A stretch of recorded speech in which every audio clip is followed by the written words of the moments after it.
A very good evening to all of you.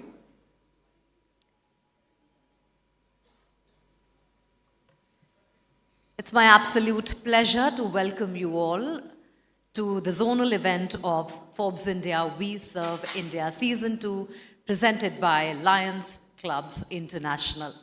After a very powerful first season that celebrated changemakers across the country, we stand here once again fresh from honoring our heroes from the North and East zones to continue this journey of spotlighting those who are rewriting India's story of progress from the ground up.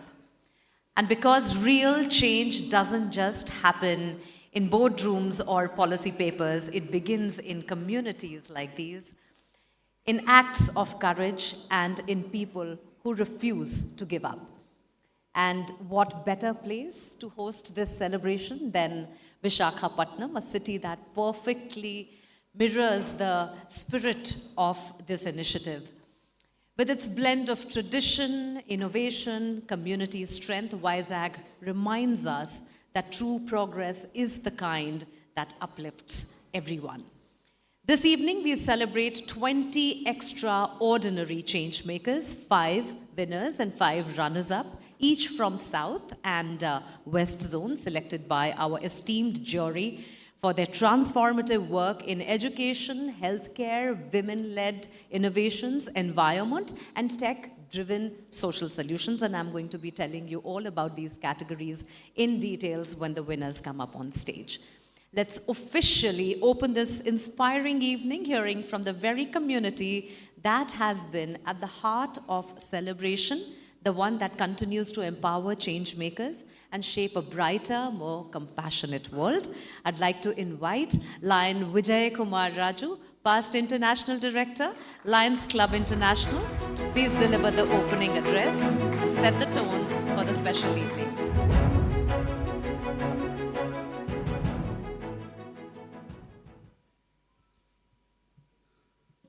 Friends, good evening, everyone.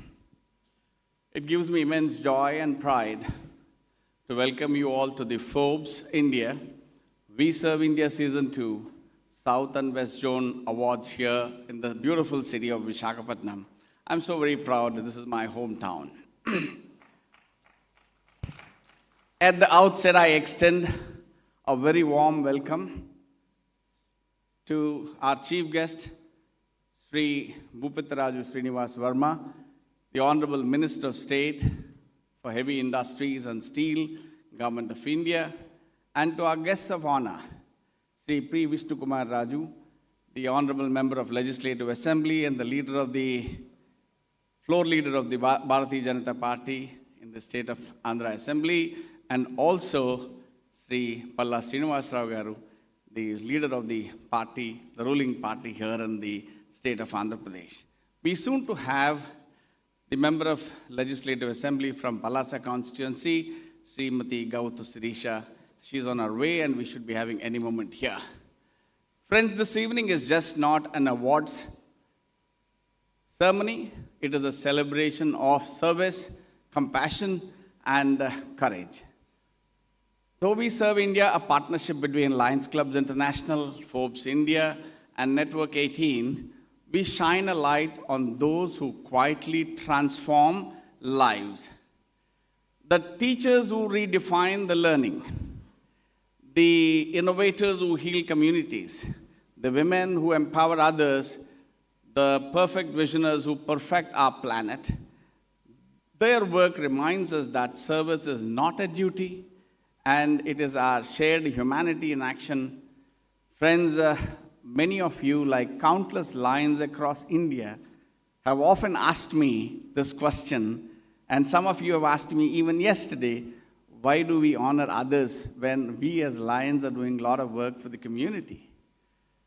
In the words of the Honorable Prime Minister, Shri Narendra Modi ji, true nation building happens when we celebrate those who serve selflessly and inspire others to do the same. Under this vision, we have partnered with the Network 18 on 2 powerful national initiatives. One is She Shakti and We Serve India. and I'm delighted to share that the finals of Divi Serve India Season 2 will be held in Ahmedabad on 17th of December during our upcoming Isame Lions Forum.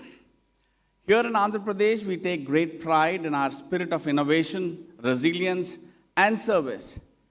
The changemakers being honored tonight truly embody the spirit of driving education, sustainability, technology, and healthcare for a better tomorrow.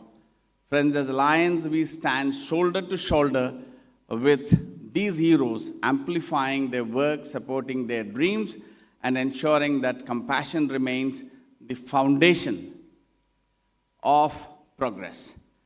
So tonight, let's celebrate them, not only for what they have achieved, but for what they inspire in all of us, the courage to care, to act, and to build together a stronger, a kinder India, and to celebrate. Thank you, and welcome to this celebration of service. Wonderful. And Mugdha, thank you so very much.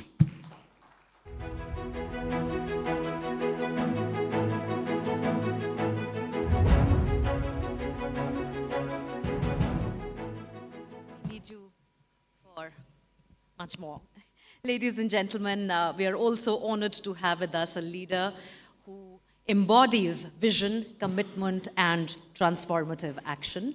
And with a deep understanding of India's industrial landscape and passion for empowering local enterprises, he has been advancing innovation, sustainability, and inclusive growth within the nation's manufacturing and heavy industrial sectors. Please join me in welcoming Shri Bhupati Raj Srinivas Verma, Union Minister of State for Heavy Industries and Steel, Government of India.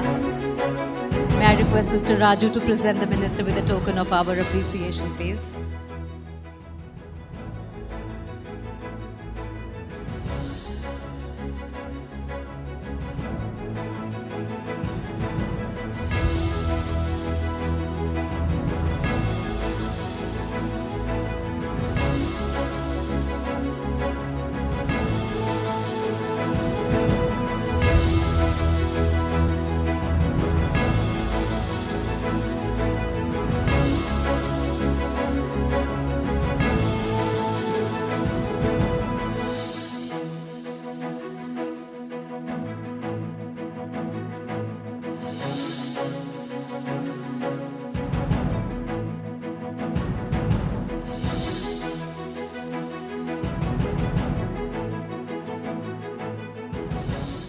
Sir, 1 minute. Sir, our international president had specially sent a specific memento to you. We do conduct as Lions International worldwide an art competition between children of 9 to 13 worldwide. Almost 800,000 children participate and on a theme of peace. And we strongly believe these children are the true reflection of the society and the ideals. So the best prize the jury selects is the child brought to the United Nations headquarters every year in the month of March. And the prize winner, as plaque is presented the most significant distinguished leaders around the world. So this very special plaque has sent by our international president from our headquarters, AP Singh. We would hope this would adorn your office, and put your hands together as we present this very momentous special plaque to you, sir.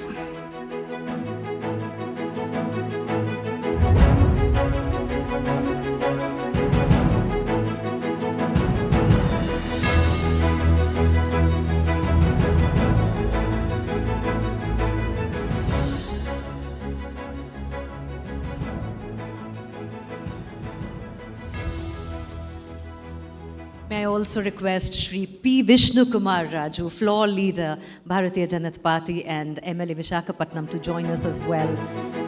It is our privilege to have you also here, sir, and take out time for us. I'll also invite first the International Director Subhashji, if you could also please come on the stage. And may I also request Anand Mohan, correspondent News 18, to please come on stage.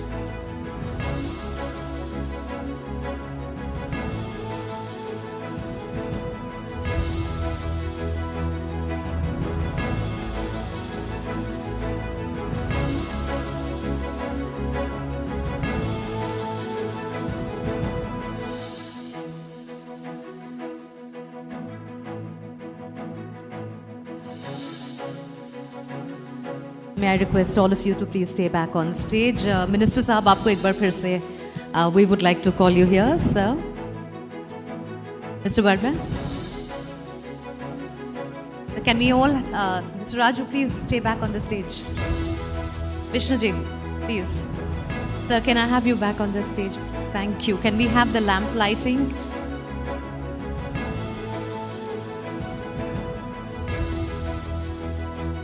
And we can have the lamp lighting.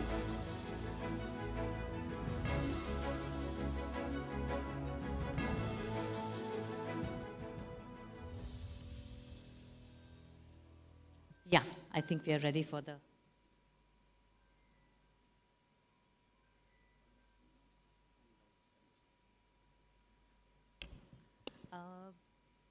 Are they? Mr. P. Srinivas Rao, I'm so sorry. Please come on the stage.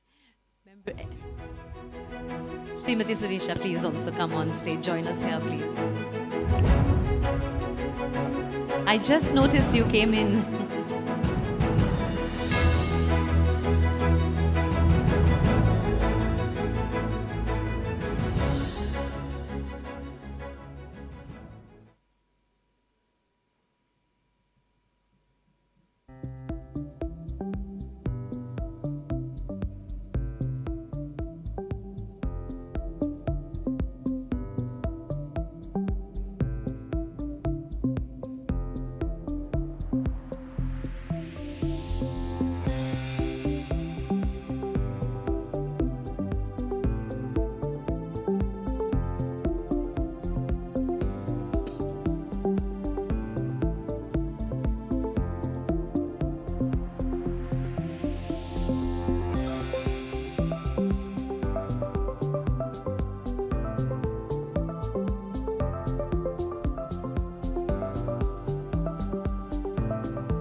Thank you so much.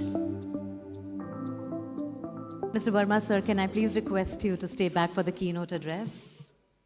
Come. Mr. Verma first. Yes, come. Come, sir.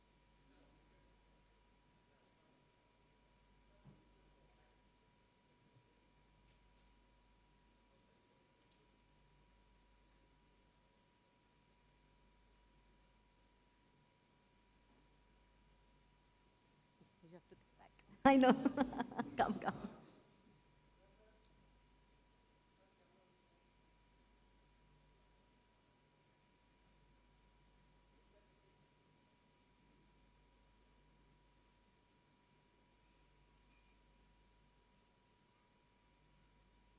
Thank you. Thank you so much. Sir, can I request you for the keynote address? Mr. Verma.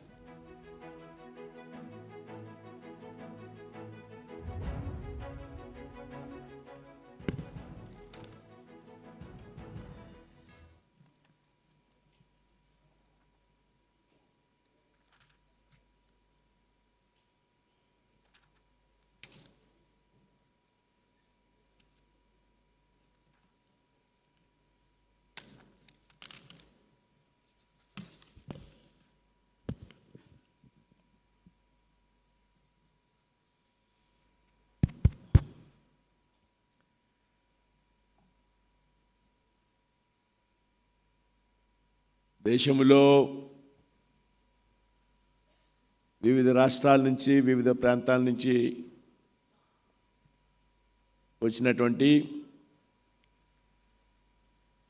Lions club ప్రతినిధులందరికీ కూడా హృదయపూర్వక నమస్కృతులు తెలియజేస్తూ ఉన్నా. ముందుగా అడిగితే విజయ్ కుమార్ రాజు గారిని, కృష్ణరాజు గారిని, మా మిత్రుడు మహేష్ గారిని, వీళ్ళందరినీ అడిగితే ఇంగ్లీషులో మాట్లాడాలా తెలుగులో మాట్లాడాలా అని అడిగితే తెలుగులో అయితే బాగా ఎక్స్ప్రెస్ చేయగలుగుతాం, ఇంగ్లీష్తో అయితే ప్రిపేర్ చేసుకుని చదవాలా, ఏది బెటర్ అంటే రెండు మిక్స్ కొట్టండి అన్నారు మిత్రులు. మాతృభాషని నిర్లక్ష్యం చేయాల్సినటువంటి అవసరం లేదు.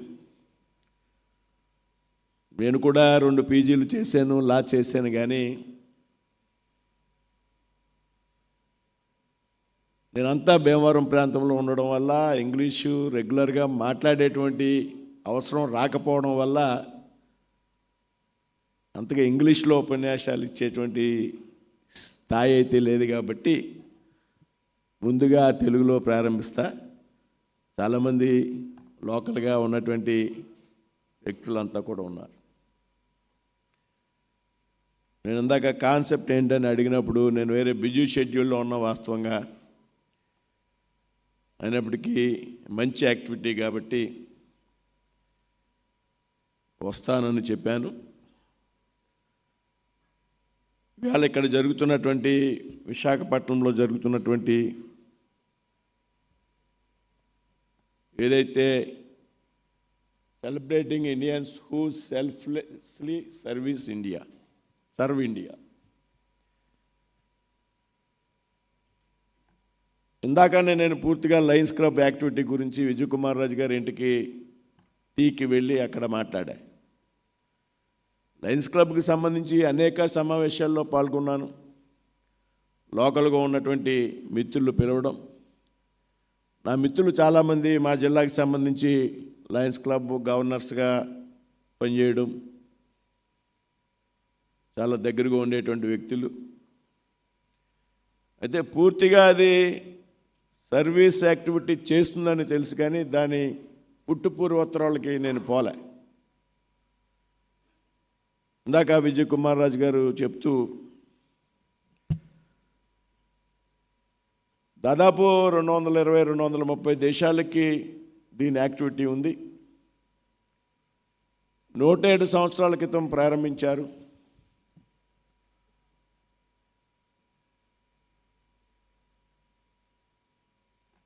చికాగోలో ప్రధానమైనటువంటి కార్యాలయం ఉంది.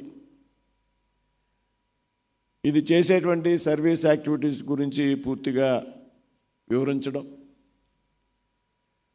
గతంలో ఈ శ్రీశక్తి అనేటువంటి కాన్సెప్ట్ని తీసుకుని ప్రధానమంత్రి మోడీ గారి యొక్క ఆలోచనలకు అనుగుణంగా ఢిల్లీలో ఒక ప్రోగ్రాం చేయడం జరిగింది.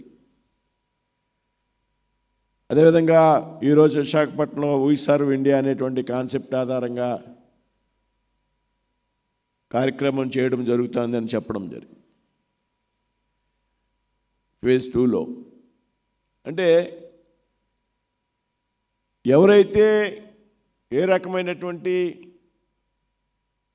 సెల్ఫ్లెస్ సర్వీస్ అంటే వ్యక్తిగత పేరు కోసం కాకుండా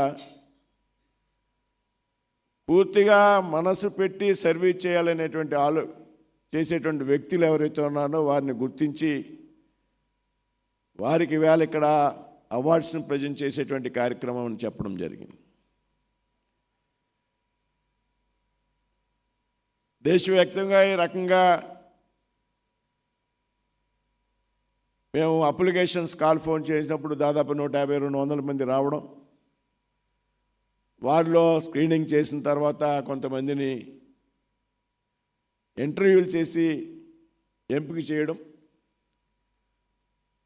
ఈ విధంగా ఉన్నటువంటి ఇంటర్వ్యూ బోర్డులో మా ప్రమేయం కూడా లేకుండా కేవలం మా నుంచి ఒకే ఒక ప్రతినిధి ఉంటాడు. మిగతా 5 కూడా ఏదైతే దేశంలో పేరు మోసినటువంటి ఏదైతే ఐడెంటిఫైడ్ ఆడిటింగ్ కంపెనీస్ ఉన్నాయో వారిని పిలవడం ద్వారా ఎంపిక చేయడం జరుగుతుంది అనేటువంటి విషయాన్ని నాకు చెప్పడం జరిగింది. ఆ విధంగా చేసినప్పుడు నిష్పాక్షపాతంగా నిజంగా సర్వీస్ చేసేటువంటి వ్యక్తుల్ని గుర్తించేటువంటి అవకాశం ఉంటుంది. కాబట్టి ఆ విధంగా మేము ఈ కార్యక్రమాన్ని తీసుకోవడం జరిగింది. తర్వాత డిసెంబర్ 16, 17 అహ్మదాబాద్లో కూడా ఒక కార్యక్రమం పెట్టడం జరుగుతుందని చెప్పడం జరిగింది. నేనేమంటానంటే సేవ చేయడానికి అనేక మార్గాలు ఉంటాయి. కొంతమంది వ్యక్తిగతంగా గుర్తింపు కోరుకుంటారు, కొన్ని సంస్థలు కూడా గుర్తింపు కోరుకుంటారు. అంటే ఏ గుర్తింపుని ఆశించకుండా, ఏ ఒక్క పేరును కూడా ఆశించకుండా తనకున్నటువంటి శక్తిని మించి సేవ చేయడం అనేది మనం అందరూ కూడా ప్రశంసించవలసినటువంటి అవసరం అనే ఈ సందర్భంగా ప్రస్తావిస్తున్నాను. ఇందాక విజయ్ కుమార్ రాజు గారు ఉదయం చెప్పారు, ఒక కాలు లేనటువంటి వ్యక్తి, లో మిడిల్ క్లాస్కి చెందినటువంటి వ్యక్తి దాదాపు 550 మందికి కాళ్ళు లేనటువంటి వ్యక్తులకి కాళ్ళు పెట్టించేటువంటి కార్యక్రమాన్ని చేసేటప్పుడు నా మనస్సు సర్వీస్ అంటే ఇది కదా అని అనిపించింది నాకు. అది లయన్స్ క్లబ్ సహకారం ద్వారా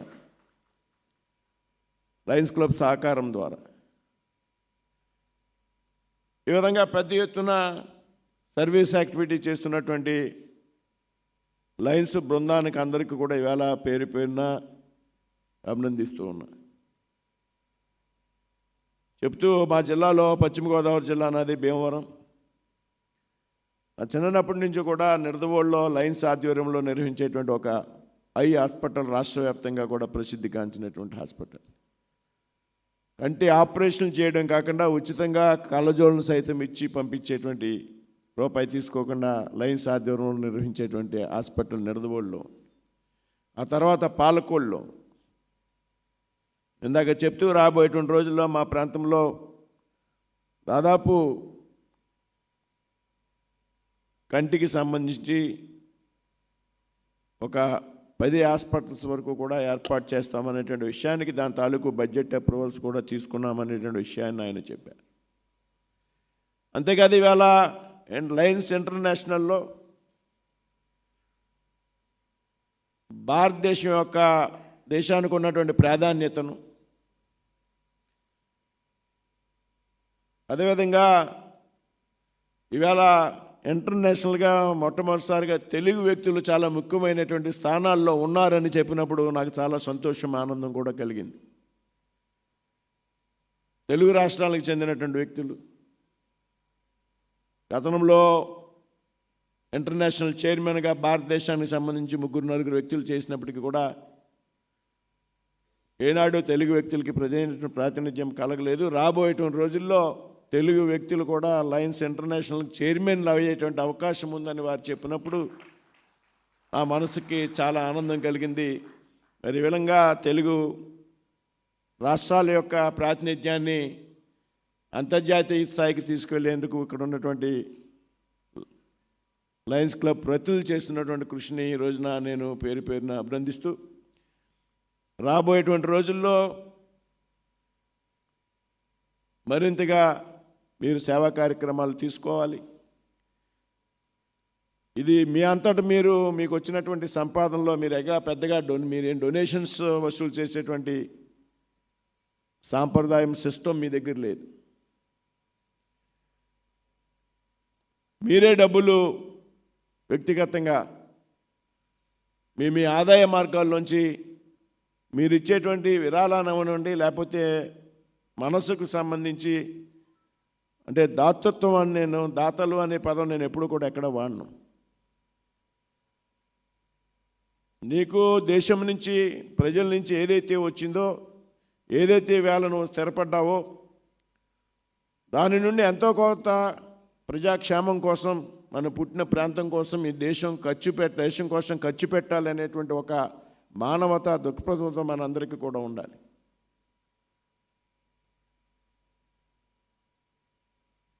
కొంతమంది సర్వీస్ చేస్తారు, పావుల సర్వీస్కి రూపాయి పబ్లిసిటీ. నాకు తెలుసు.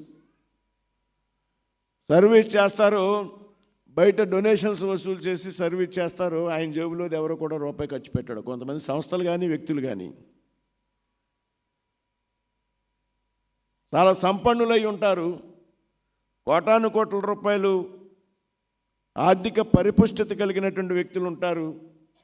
కానీ ఒక్క రూపాయి కూడా సొంత రూపాయి తీయకుండా ప్రజల నుంచి వసూలు చేసిన డబ్బుతో సేవ చేసి దాన్ని పెద్దగా చెప్పుకునేటువంటి ప్రయత్నం చేస్తారు. అయితే లయన్స్ క్లబ్లో ఇక్కడ ఉన్నటువంటి లయన్స్ ప్రతినిధులు మాత్రమే వారి వారి సొంత నిధుల్ని లయన్స్ క్లబ్కి సంవత్సరానికి ఎంత అనేటువంటి ఒక మన స్థాయిని బట్టి స్థితిని బట్టి అది $1,00,000, $1,000, $2,000, $5,000 ప్రతి సంవత్సరం కూడా ఇచ్చి మన సొంత డబ్బులతో మనం సేవ చేసేటువంటి కార్యక్రమం ఏదైతే ఉన్నదో దీన్ని మనం అందరూ కూడా పెద్ద ఎత్తున అభినందించాలి, స్వాగతించాలి అనేటువంటి విషయాన్ని సభాపూర్వకంగా చెప్తున్నాను. అంటే డబ్బున్న ప్రతి ఒక్కడు కూడా, ఆర్థికంగా స్థిరపడినటువంటి ప్రతి ఒక్క వ్యక్తి కూడా సొంత నిధులను ఖర్చు పెట్టి సేవ చేస్తాడని అనుకుంటే అది మన పొరపాటు. ఆర్థికంగా చాలా తక్కువ స్థాయిలో ఉన్నటువంటి వ్యక్తులు, మనసును పెట్టి ఆలోచించేటువంటి వ్యక్తులు, వారి సంపాదన చాలా తక్కువ స్థాయిలో ఉన్నా కానీ మనసులో ఉన్నటువంటి ఆలోచనలకు అనుగుణంగా వారి యొక్క దాతృత్వాన్ని, వారి యొక్క సేవని కొనసాగించేటువంటి వ్యక్తులు చాలామంది ఉంటారు. వారందరికీ స్ఫూర్తి వేళ లయన్స్ క్లబ్ ఈ రకంగా చేసేటువంటి కార్యక్రమం భవిష్యత్తులో కూడా మీరు రకమైనటువంటి చేసేటువంటి కార్యక్రమాలకి ఇక్కడ ఉన్నటువంటి ప్రతినిధులందరికీ కూడా చెప్తూ ఉన్నా. నా తరపున కానీ లేకపోతే నేను పనిచేసేటువంటి సంస్థ ఏదైతే ఉందో భారతీయ జనతా పార్టీ తరపున, లేకపోతే కేంద్ర మంత్రిగా కేంద్ర ప్రభుత్వం నుండి కానీ ఏ విధమైనటువంటి సహకారం అవసరమైనా కానీ పూర్తి సహాయ సహకారాలు మీకు ఉంటాయనేటువంటి ఒక హామీని సభాపూర్వకంగా మీ అందరికీ ఇస్తుంది. ఇది పిలిచారు కాబట్టి మాట్లాడుతున్నాను కాబట్టి ఇచ్చేటువంటి హామీ కాదు. నాకు ఊరికే హామీలు ఇచ్చేటువంటి అలవాటు లేదు. ఏదైతే చెయ్యాలో ఆ మాట నుంచే ఆ మాటే డయాస్ మీద చెప్పేటువంటి అలవాటు ఉన్నటువంటి వ్యక్తిని. నేను కూడా సేవా మార్గాన్ని ఎంచుకున్న కారణంగానే ఈరోజు ఈ స్థితిలో ఉన్నానటువంటి విషయాన్ని మీ అందరికీ కూడా చెప్తున్నాను. చాలామంది కొత్త వ్యక్తులు ఉన్నారు కాబట్టి. ఊహ తెలిసిన నాటి నుండి దాదాపు 7 సంవత్సరాలు 8 సంవత్సరాల వయసు నుండి కూడా ఒక సేవ చేయాలనేటువంటి ఆలోచనతో ఒక మధ్యతరగతి కుటుంబానికి చెందినటువంటి నేను ఆర్ఎస్ఎస్ అనేటువంటి ఒక సంస్థలో చేరి, ఈ సంస్థ ద్వారా భవిష్యత్తులో దేశానికి హితం జరుగుతుంది, మంచి జరుగుతుంది అనేటువంటి నమ్మకం ఏర్పడ్డాక నా 7వ సంవత్సరం 8వ సంవత్సరం వయసు నుండి కూడా నిరాఘాటంగా దాని గురించి పనిచేయడం జరిగింది. సర్వీస్ మినహా వేరే ఆలోచన లేదు. సర్వీస్ని ప్రజలు గుర్తిస్తారనేటువంటి విషయం కోసం ఇవన్నీ నేను చెప్తున్నా.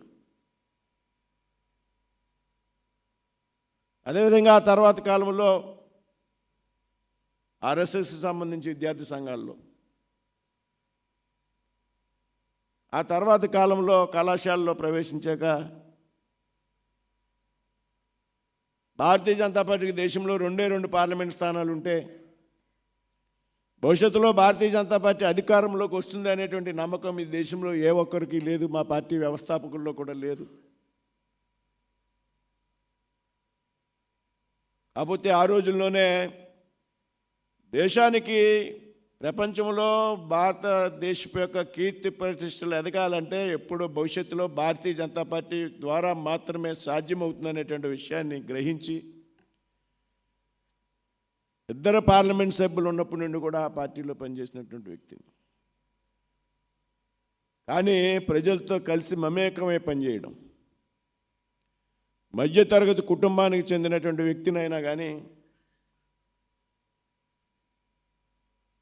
ఇంట్లో తల్లిదండ్రులు పాకెట్ మనీకి ఇచ్చినటువంటి డబ్బుల్లో 70% 80% ప్రజల కోసం చదువుకునేటువంటి రోజుల్లో. అదేవిధంగా నేనంటూ వ్యాపారాలు ప్రారంభించాక నాకు వచ్చేటువంటి ఆదాయంలో 50-60% ప్రజల కోసం, నేను పనిచేసేటువంటి ఆర్గనైజేషన్స్ కోసం. ఈ విధంగా నేను ప్రజలతో కలిపి సేవా కార్యక్రమాల్లో పెద్ద ఎత్తున పాల్గొనడం వల్ల మాత్రమే నన్ను పార్టీ గుర్తించింది. నా దగ్గర డబ్బు లేనప్పటికీ కూడా నాకు పార్లమెంట్ టికెట్ ఇచ్చింది. డబ్బు లేదంటే ఎన్నికల్లో పోటీ చేసి ఖర్చు పెట్టేదంటే స్తోమత లేదు. ఆర్గనైజేషన్స్లో పనిచేస్తున్నాం, సొంత డబ్బులు ఖర్చు పెడుతున్నాం, రాత్రి పగళ్ళు తిరుగుతున్నాం.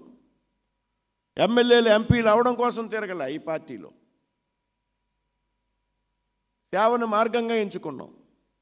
దేశం యొక్క హితం కోసం పనిచేసాం. బలమైనటువంటి భారతదేశ నిర్మాణంలో మనంతా కూడా భాగస్వామ్యం కావాలి అనేటువంటి ఆలోచనతో పనిచేసాం. అందులో భాగంగా పెద్ద ఎత్తున 100 కోట్లు ఖర్చు పెట్టేటువంటి నాయకులు పార్లమెంట్ స్థానం ఆశించినప్పటికీ కూడా మా నాయకులు ఎవరుతున్నారో త్రిమూర్తులు, నడ్డా గారు అధ్యక్షులు, మోడీ గారు, అమిత్ షా గారు నన్ను ఢిల్లీకి పిలిపించి నువ్వు ఎన్నికల్లో పోటీ చేయాలి, నువ్వు అర్హుడు, నువ్వు చేసినటువంటి సేవ ఆధారంగా నిన్ను గుర్తిస్తున్నాం కాబట్టి నువ్వు పోటీ చేయాలని చెప్పి పంపినటువంటి నాయకత్వం నాది. పోటీ చేస్తే ఇదంతా ఎందుకు చెప్తున్నానంటే ప్రజలు ఏ విధంగా గుర్తిస్తారు అనేటువంటికి మనం అనుకుంటాం. ఫ్లెక్సీలు కట్టుకుని, బ్యానర్లు కట్టుకుని, రూపాయి ఖర్చు పెడితే 150 రూపాయలు పబ్లిసిటీ చేసుకుని, నాకు అటువంటి వ్యక్తులతో కూడా పరిచయాలు ఉన్నాయి. 5 లక్షల రూపాయలు డొనేషన్ ఇచ్చి 10 లక్షల రూపాయలు పబ్లిసిటీకి చేసినటువంటి నాయకులు నాకు తెలుసు.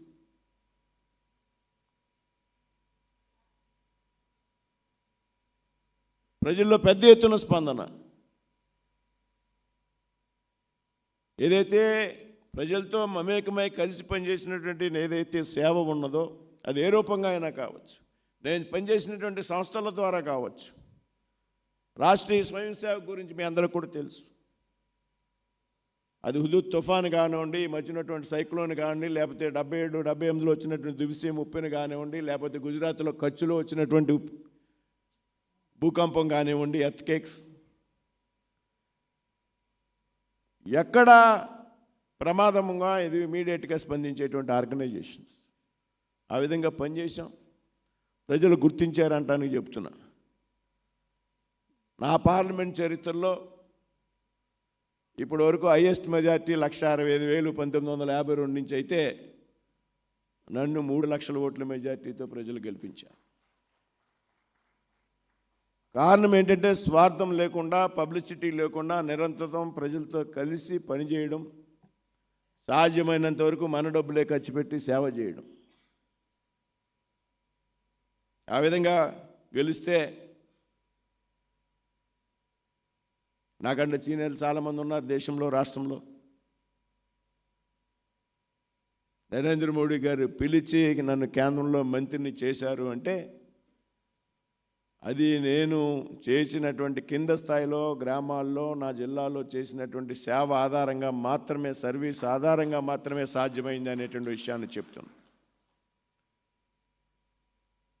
ఫ్లెక్సీలు, బ్యానర్లు అక్కర్లే, ప్రజలు గుర్తిస్తారు. ఈ విధంగా లయన్స్ క్లబ్ యాక్టివిటీ. నేను ఇప్పుడే వస్తూ విష్ణుకుమార్ రాజు గారితో, పల్లా శ్రీనివాసరావు గారితో అంటున్నా, నేను చాలా సమావేశాలకు వెళ్ళాను కానీ వీళ్ళ గురించి పెద్దగా డీటెయిల్ తీసుకునేటువంటి ప్రయత్నం చేయలేదు. ఏ కార్యక్రమం చేసినా ఒక సిస్టమేటిక్గా చేస్తారు అనేటువంటి విషయాన్ని వారితో ప్రస్తావించారు. ఇవాళ ముఖ్యంగా విశాఖపట్నంలో సముద్ర తీరాన మీరు ఈ కార్యక్రమం చేపట్టడం, ఏదైతే నరేంద్ర మోడీ గారి యొక్క ఆలోచన విధానం ఉన్నదో, మీరు తీసుకున్నటువంటి కార్యక్రమాలు కాన్సెప్ట్స్ ఏవైతే ఉన్నాయో స్త్రీశక్తి ఆధారంగా, సెల్ఫ్లెస్ సర్వీస్ ఆధారంగా,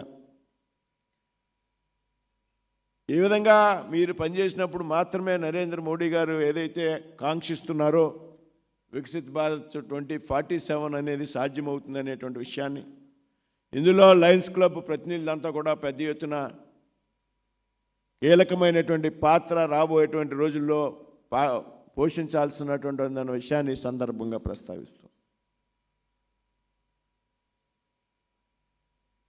ఎక్కడో ఒకసారి ఢిల్లీలో జరిగితే ఇవాళ విశాఖపట్నంలో జరగడం, దాదాపుగా ప్రధానమంత్రి గారు బాధ్యతలు స్వీకరించాక నరేంద్ర మోడీ గారు ఎప్పటికీ 4 సార్లు ఆంధ్రప్రదేశ్ వస్తే 2 సార్లు విశాఖ సాగర తీరానికి రావడం జరిగింది.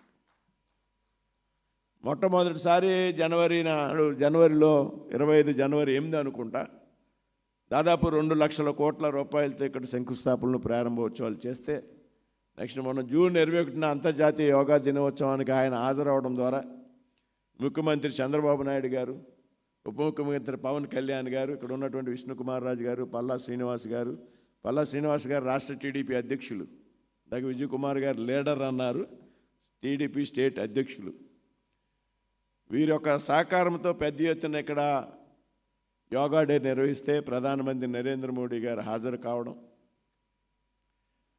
అది గిన్నిస్ బుక్ ఆఫ్ వరల్డ్ రికార్డ్స్లో నమోదు కావడం అనేది కూడా మనందరికి కూడా ప్రతిష్టాత్మకమైనటువంటి విషయం. ప్రధానమంత్రి నరేంద్ర మోడీ గారికి విశాఖపట్నం మీద ఒక ప్రత్యేకమైనటువంటి శ్రద్ధ ఉన్నదనేటువంటి విషయాన్ని కూడా తార్కాణం. ఇటీవల కాలంలో గూగుల్ డేటా సెంటర్ ఏదైతే ఉందో దాన్ని కూడా ఈ ప్రాంతానికి కేటాయించడం కూడా మనందరూ గర్వపడాల్సినటువంటి విషయం. కాబట్టి మీ అందరికీ కూడా మరొకసారి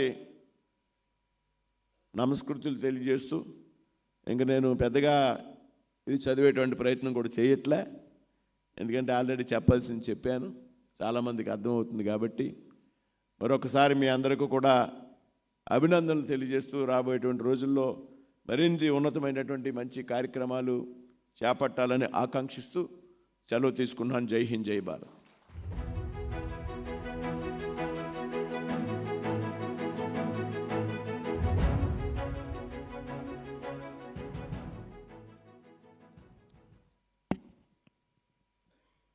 Thank you, Mr. Verma, for that inspiring note of address and for talking about what has been happening on ground.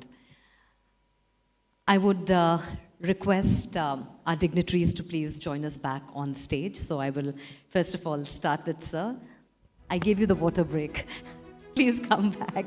We will have the felicitation starting. So please, joining him on stage, Shri Pri Vishnu Kumar Raju once again, floor leader, Bharatiya Janata Party and MLA Visakhapatnam, Lion Vijay Kumar Raju, Anand Mohan, correspondent from News 18, and we also have Srimati Sirisha and Shri Palla Srinivas Rao. May I request all of you to please come here.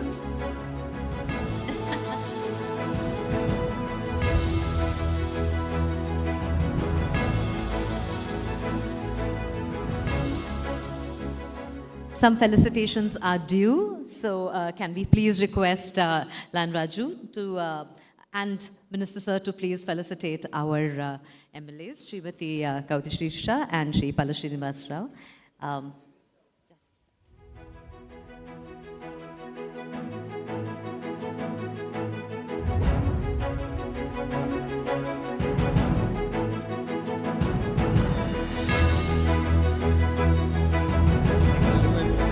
PID NS Shankar, would you please step forward?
Wonderful.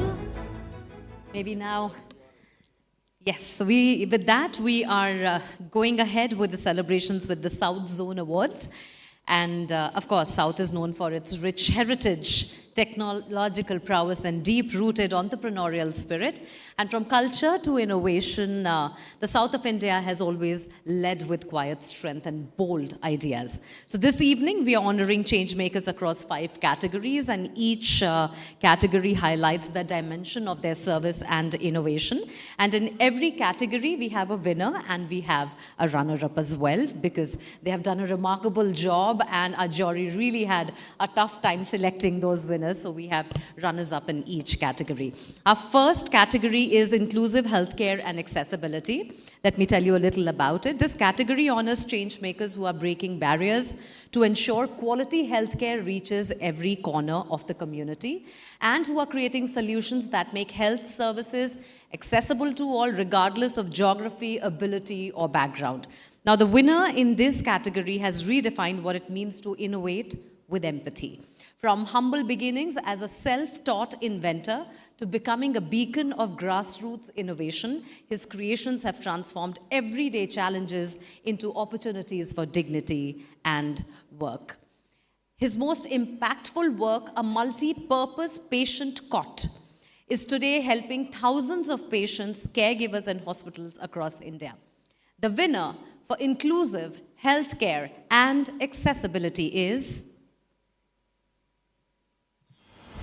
In the category Inclusive Healthcare and Accessibility, the winner is Aladi Prabhakar.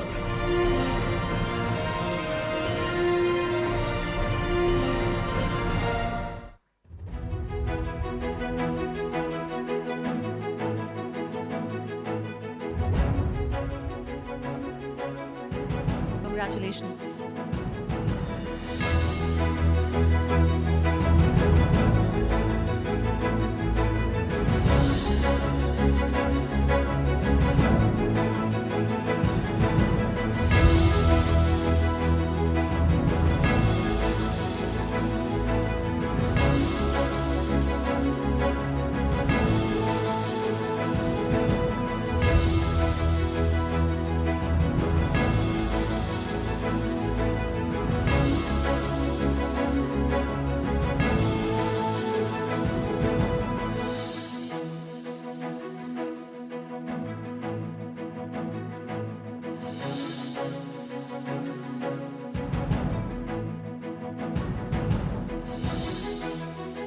Thank you so much.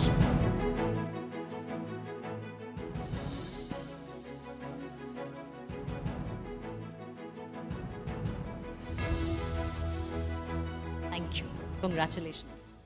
And our runner-up in this category represents the new generation of change makers leading with compassion and action, and by organizing rural health camps, spreading awareness on hygiene and mental health, and bridging communities with healthcare access. He is empowering villages to take charge of their own well-being.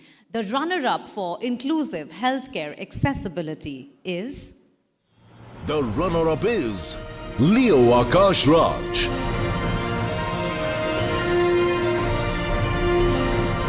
Congratulations.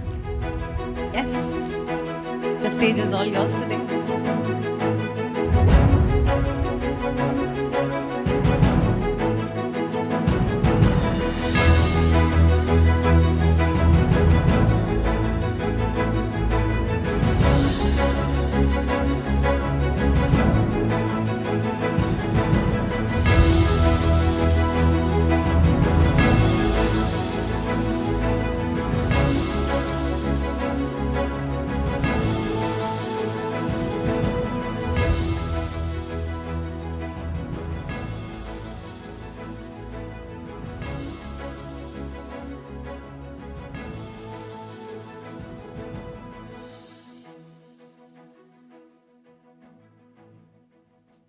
You had mentioned why we have to ensure that awardees are coming and they are getting facilitated. Well, he already has a Leo in his name, and that's how the community also grows.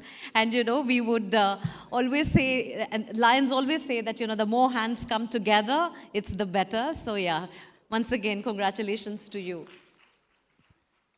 Now, we move to the next category.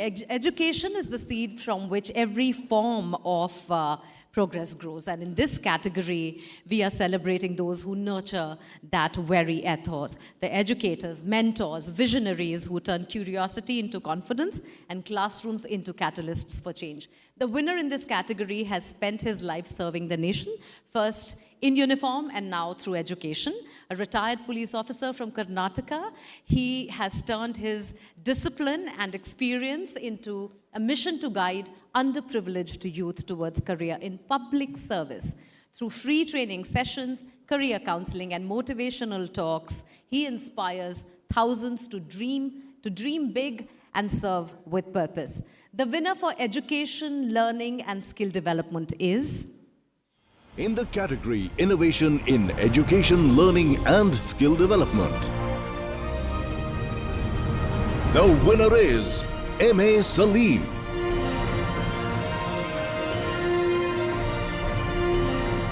Congratulations, Mr. Salim.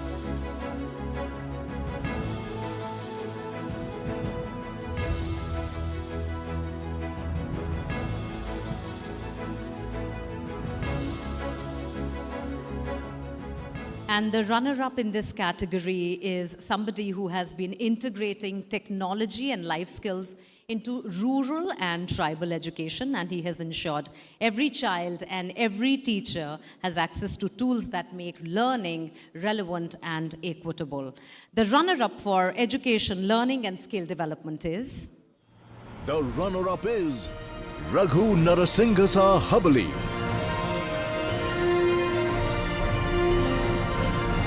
Mr. Habli is not with us, but he is here in spirits, and we give him a big round of applause so that it reaches to him.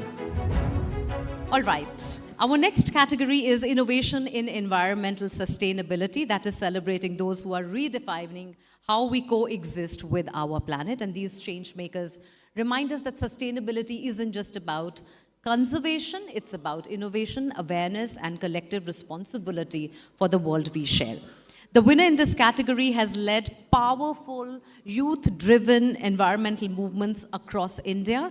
And as a UNEP youth champion and water conservationist, she spearheaded the cleanup of the Buki River in Gujarat, removing over 700 kg of plastic waste and restoring natural biodiversity. And she's proving that one person's resolve can truly spark collective change. And the winner is...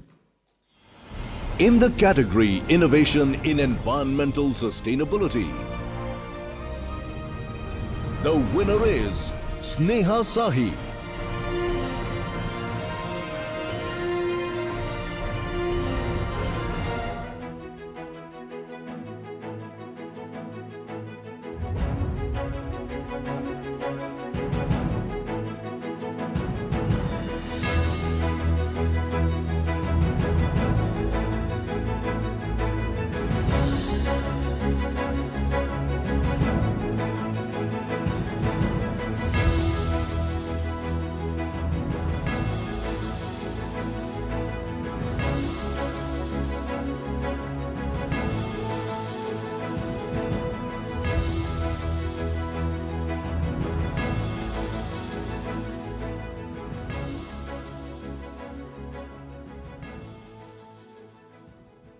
And the runner-up in this category is... The runner-up is Mavura Mallikarjun Reddy.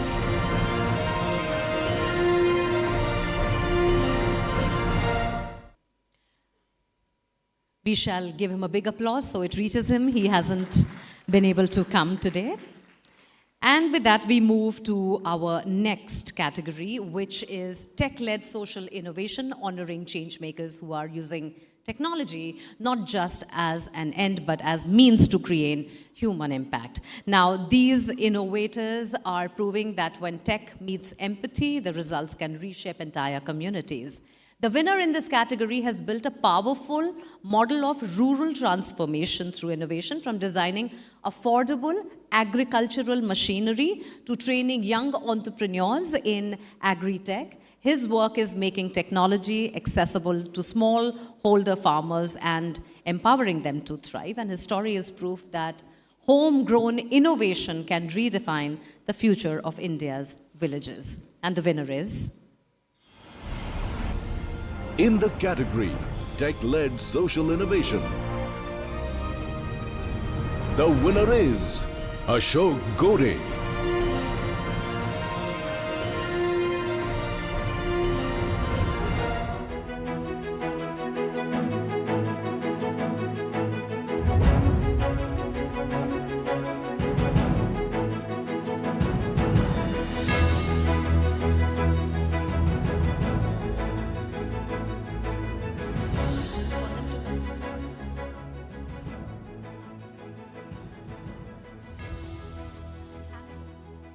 Under the lights for the camera.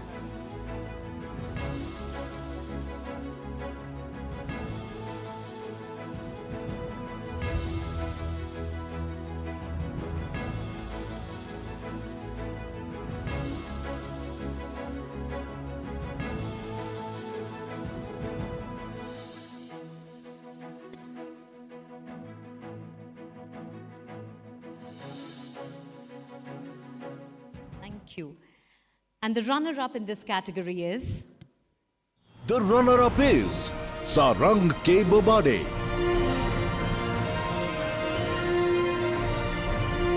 And we send our wishes to him. Our next category celebrates women who are driving meaningful change through courage, creativity, and community leadership. And these change makers are breaking barriers, challenging norms, and proving that when women lead, entire society moves forward. The winner in this category has dedicated her youth to empowering adolescent girls and young women through education, leadership, and gender equity programs. And she has established community libraries and learning centers that provide access to education, books, digital skills to women in rural and semi-urban areas. Under her leadership, Read India has evolved into a movement, transforming women from passive recipients of change into active knowledge creators and community leaders. And the winner, ladies and gentlemen, in this category is... In the category Women-led Social Innovation, the winner is Dr. Geeta Malhotra.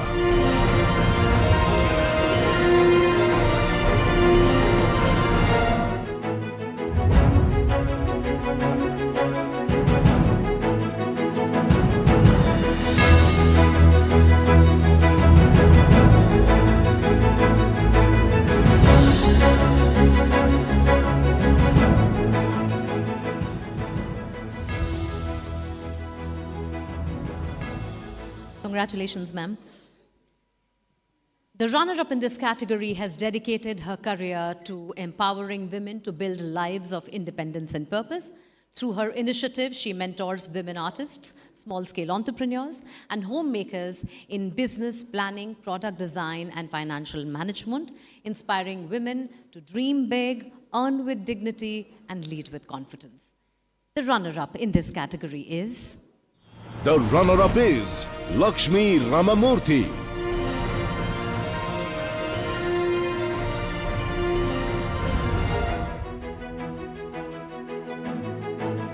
A very big congratulations.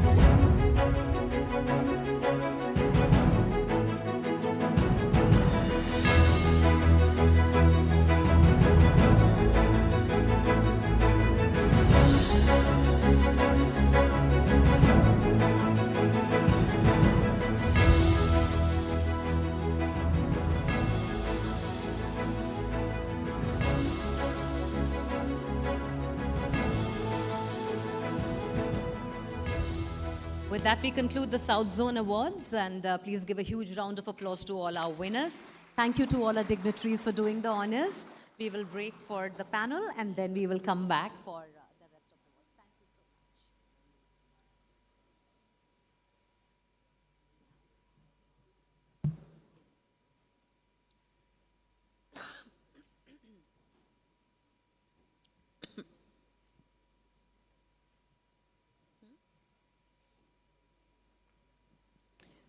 All right, before we head to the West Zone Awards, we are taking a moment to shift our attention and focus to an issue that connects us all, the environment we share and the responsibility we hold towards it. And our next segment is a panel discussion on community-led climate action, sustaining ecosystems through local innovation.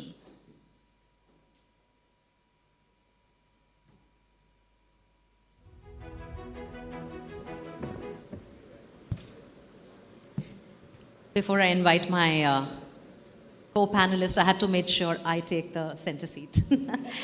All right, okay. Our next segment starts now, and joining me are my panelists, Ganapati Vadlamani, co-founder Green Vision. Put your hands together.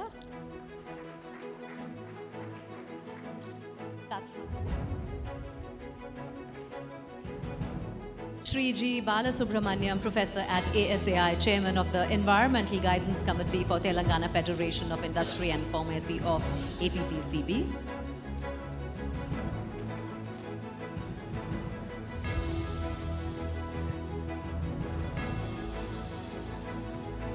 Dr. Y. Somu Naidu, DDM Kakinada, NABARD.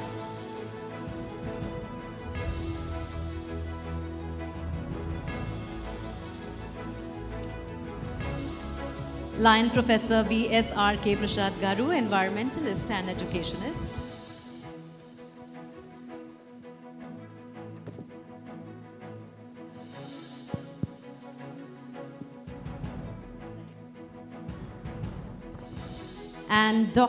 And Lata Pudi, founder of Cocoa Buzz. Lata, please come.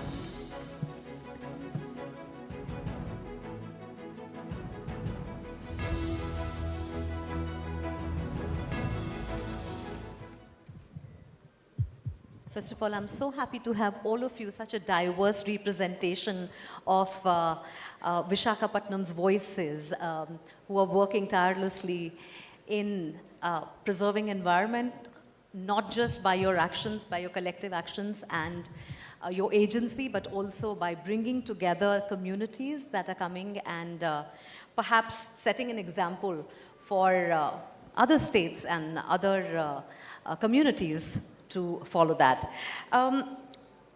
My first submission is when we talk about communities coming together, when we talk about resilience, when we talk about environment and what needs to be done, let me start with you, sir. How do you bring all of them together? One, what are the motivations? And perhaps what has been one of your marquee efforts that you felt has really worked out?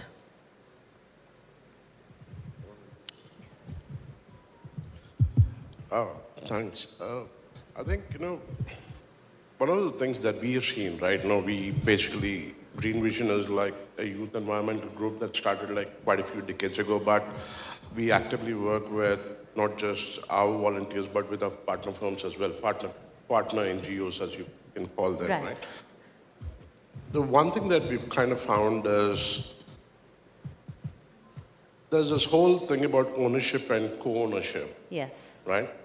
Ownership at an individual level or like a small unit of people, and co-ownership that is basically interdependent upon not just the people, but the collective, as what we call like the line departments of the government and the corporate companies, right. the municipal corporations, everybody coming together and co-owning a particular objective with regards to furthering the agenda of not just environment, but the developmental agenda of the state or that particular region as such, right?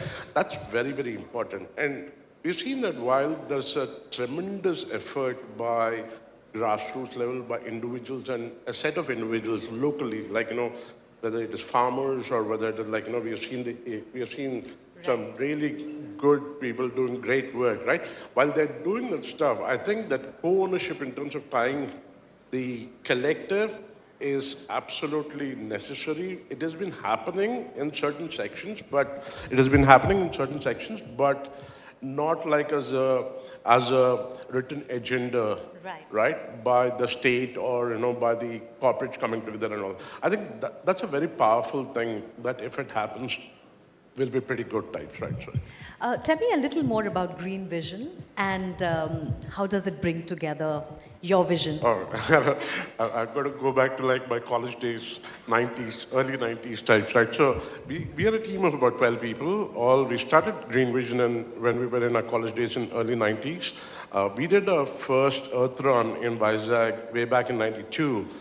We had Dr. K.R. Narayanan, who was the vice president then, come inaugurate that. And then we had Chandrababu Naidu Garu come inaugurate the composting units and the eco clubs that we started in 94, right? So, and we worked with not just by ourselves, but we kind of integrated. I mean, the way we kind of worked was, our primary motive was to kind of, generate awareness among the youth about environment and pollution and, tree plantation and all of this stuff, right? And the way we kind of, crafted the strategy was very simple, is we want to kind of rope in the line departments. Like, we were closely working with the then municipal commissioner called A.K. Parida. Then we were working with the police commissioner. We were working with the state departments, and then bringing everybody together for schools and colleges with regards to how eco clubs should be kind of, run, how a plantation would actually work, how composting, right, the waste, and how the waste should be composted at a ward level as opposed to a state level. And more importantly, the revenue that can be generated from that compost as well. Like, for example, we are living in an economically, fast-paced development era, right? Service is good, but today economy requires incentivization, right? And trying to kind of, put that incentivization on top of your social service program is absolutely a must as well. So. Wonderful. Professor Balasubramaniam, I'm bringing you in since you bridge the world of policy, academia, and industry as well. When we talk about what are the burning environmental issues of Vizag, what comes to your mind first? I come from Bombay, so I can easily tell you Delhi, Bombay, pollution, overconstruction, all of those are at the top of our heads. And the list is really long. But when I come to cities like Vizag, I am very impressed, first of all, seeing the roads and the infrastructure, because we don't have that living in Bombay. But tell me, you are seeing a city that is at the intersection of not just saving the environment, but also development. You have ambitions to grow. You have ambitions to grow for your people. You have ambitions to grow the state and the city itself. What is that kind of balance then that comes forward, and what are the burning issues that you want to prioritize while balancing that?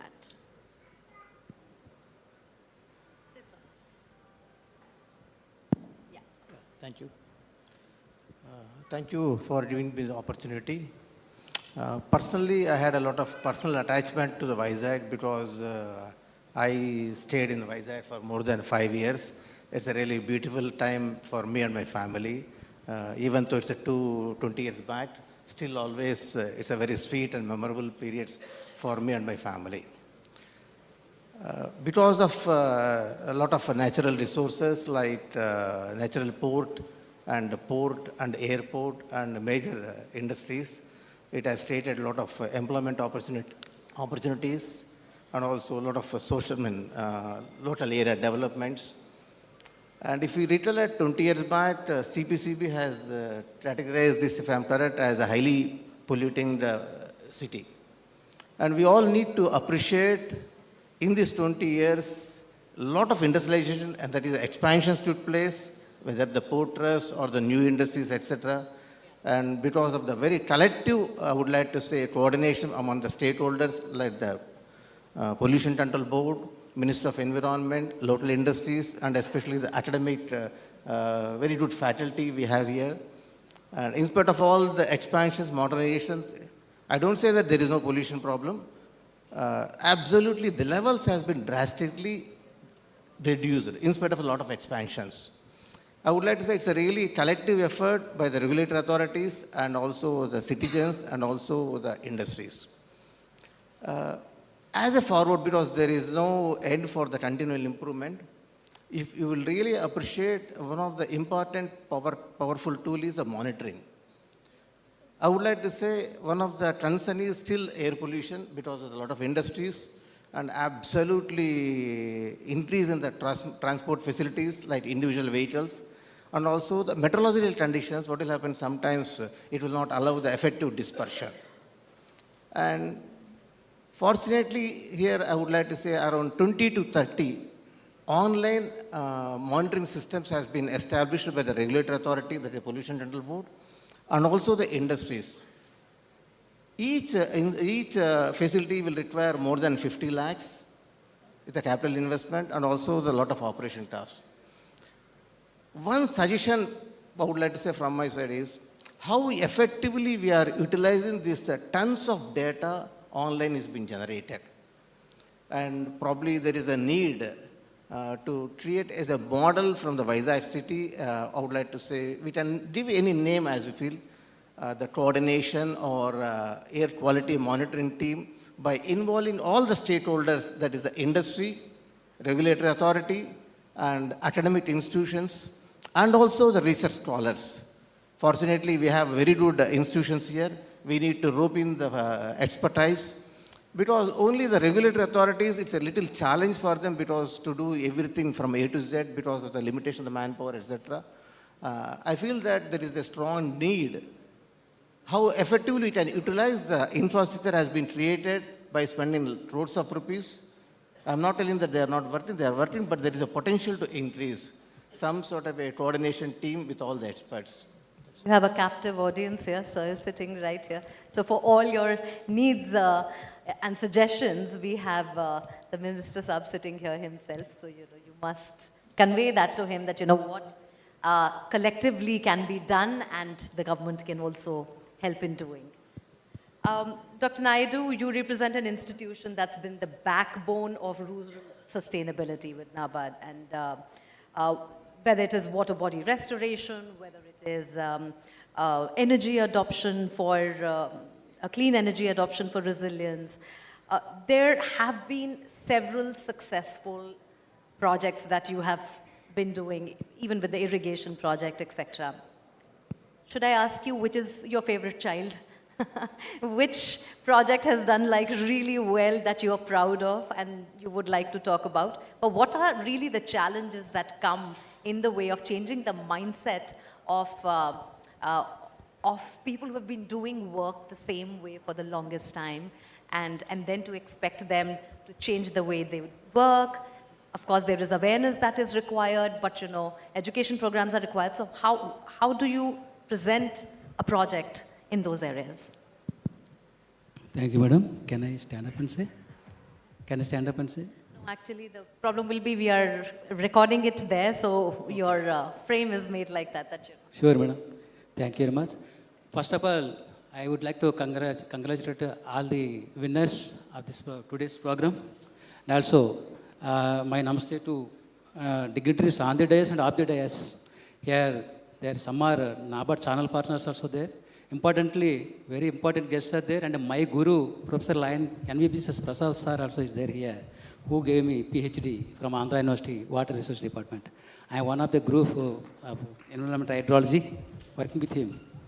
Thank you. Now I would like to say NABARD's role in implementing climate action. Ma'am, NABARD's functions are all climate-proof. Whatever the NABARD functions we are going on. See, NABARD basically working on the agriculture, natural resources management, and rural development. These are the basic core development functions of NABARD. Other than this, we go for institutional development and ground level credit flow. When coming to climate action, NABARD is having a separate climate action and sustainable development department, where NABARD is already doing climate-related interventions since 1990s. NABARD started doing climate action since 1990s under the Indo-German cooperation program with the government, with the core funding from Government of India and German Cooperation Fund, that is called WhatsApp Development Fund. And after that, Tribal Development Fund has been started since 1990s. See, the main components of these two major programs, these two are the prominent programs. WhatsApp Development, which involves ridge-to-valley treatment of, let us take watershed program. It's a ridge-to-valley treatment program where water conservation, soil conservation, and the farmers were in the rain shadow zones. Their farming is very vulnerable situation. In that place, the farmers or women, they will be having very less income generation. Their living standards are very less because lack of the water, proper recharge, degraded soils and all. So in this condition, it's a sort of adaptive measure for them. Watershed is a good model for adaptive measure. Started in 1990. At the same time, in tribal areas, we see tribal people. We see good resources, but tribal people cannot utilize those resources because streams are flowing from very deeper depth. They cannot lift the water from deeper depth to upland areas and also they have no knowledge of cropping. They always go on some millet like we say in Telugu podu agriculture. They are always working on the millets only, but though they are having good resources, they are unable to do the horticulture assets. So that horticulture crops program covered under Tribal Development Fund. Every project covers minimum 500 acres of beneficiaries. So that is and that program, it is an integrated tribal development program that includes, again, soil conservation, water conservation, and livelihood interventions, alternative climate resilient livelihood interventions also. Livelihood of. These are all the things. So these projects, we give capacity building for the NGOs, channel partners, even KVKs, and research organizations, and organizations working under soil and water conservation related, on all these things, NABARD will support. Understood. Now NABARD is supporting these programs on its own funds. First, Government of India gave corpus.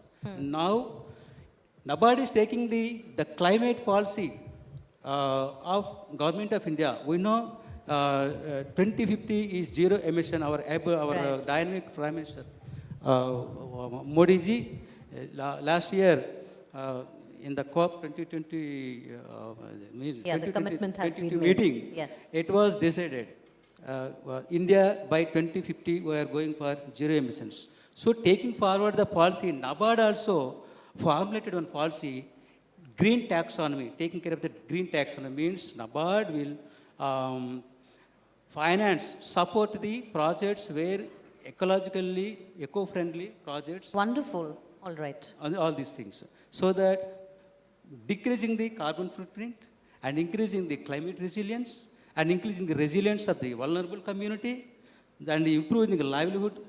So NABARD is also looking at partnering agencies that you are supporting for these projects. Yeah, madam. All right.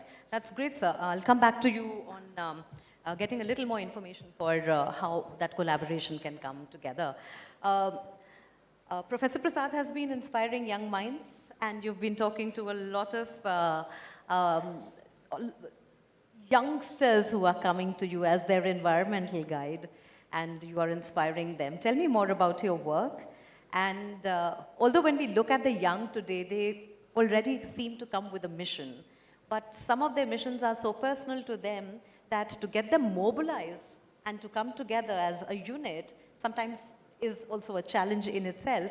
How do you go about that? And how can we have more youngsters join the Environment Protection Brigade? Good evening to all of you. Mugdha, actually, our generation had spoiled the environment for our own luxuries and brought it to almost a collapse. So, in Visakhapatnam, for example, we used to have very pleasant environment when we came here in 1969. Now, we generally talk that we have only 3 seasons. Summer, hot summer, hottest summer. Yeah. The previous winter is now summer. The next one is hotter summer. Hottest summer is the real summer. So, why and how? Because of our luxurious life. Now, the youth cannot afford to have the same luxury. That's why they have to jump into the real field to protect the environment. How we can motivate them? How we can bring them into? Mainly, here we have to take 3 or 4 factors into consideration while inviting the youth into it. The first one, the responsibilities of theirs and their sending to the youth, the entire society. That's why I always say that we have to, particularly our organizations like Lions Club and other organizations, we have to focus more into the schools. They are the future generations. And they can influence, they will easily be influenced to get into the real situation that is going on, and they can in turn influence their parents and entire society. So, for example, we had 74,000 vehicles in 2001 here in Visakhapatnam. Today it is 14 lakhs. So you can understand the gravity.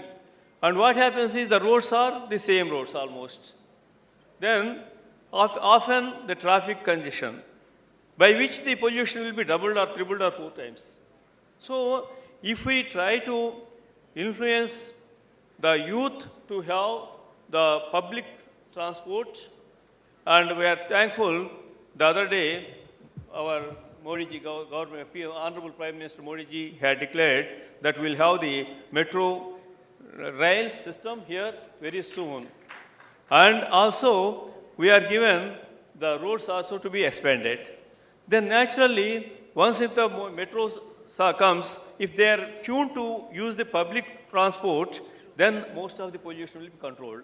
So the youth can be influenced towards that. And not only that, very simple habits like, say one very simple technique I will give you. When we, in the morning, when we brush up, then generally the water required for brushing is just a half liter. That is sufficient. Please check what we do generally. We open the tap and we will be continuously brushing until the total brushing is completed, and we are wasting 15 to 20 liters, not less than that.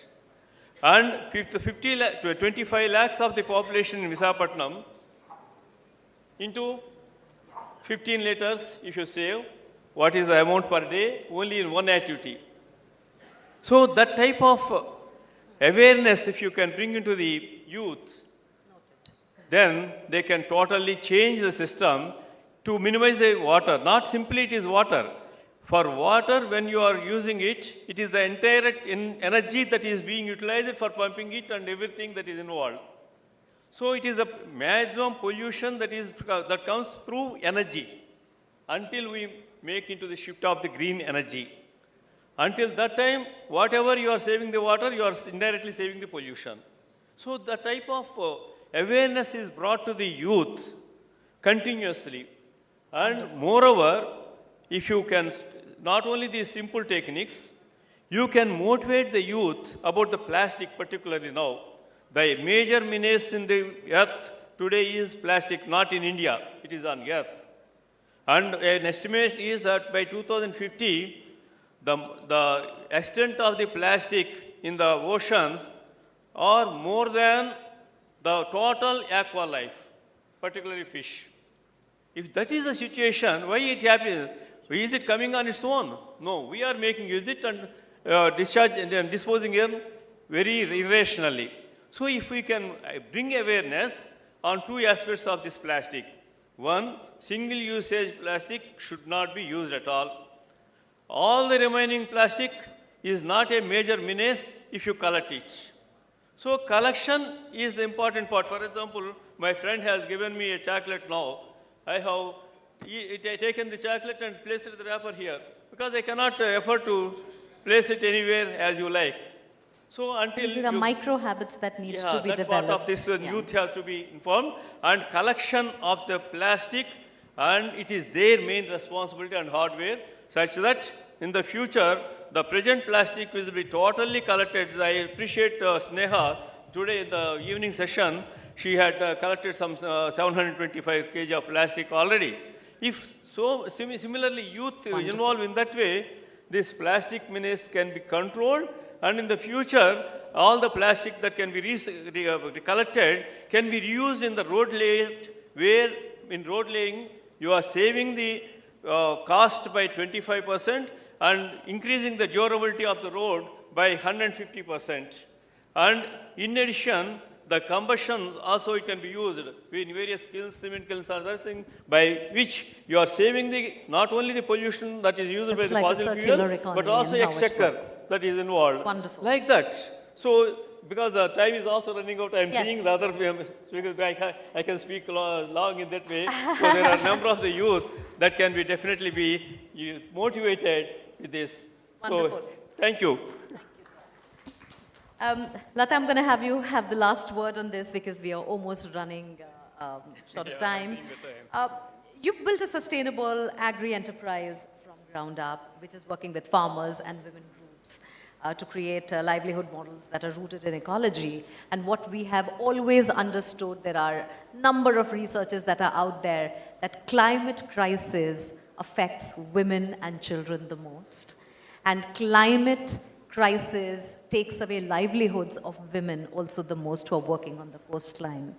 Whether it is the fisher women, whether it is women who are working on coastline with other products, they tend to get affected the most. What has your experience taught you about working with these resilient women? What is your company all about, and what is the buzz that you're creating with it? And what is one thing that you seek for in your partners and collaborators that can help you sort the environment issue, one of the issues that one can pick and, work in that direction, and also perhaps in the process help the community as well? Thank you for that. A very good evening to one and all. And before I answer the set of 3 to 4 questions, let me quickly tell what we do. Our startup is a rural model. We are completely into zero budget natural farming.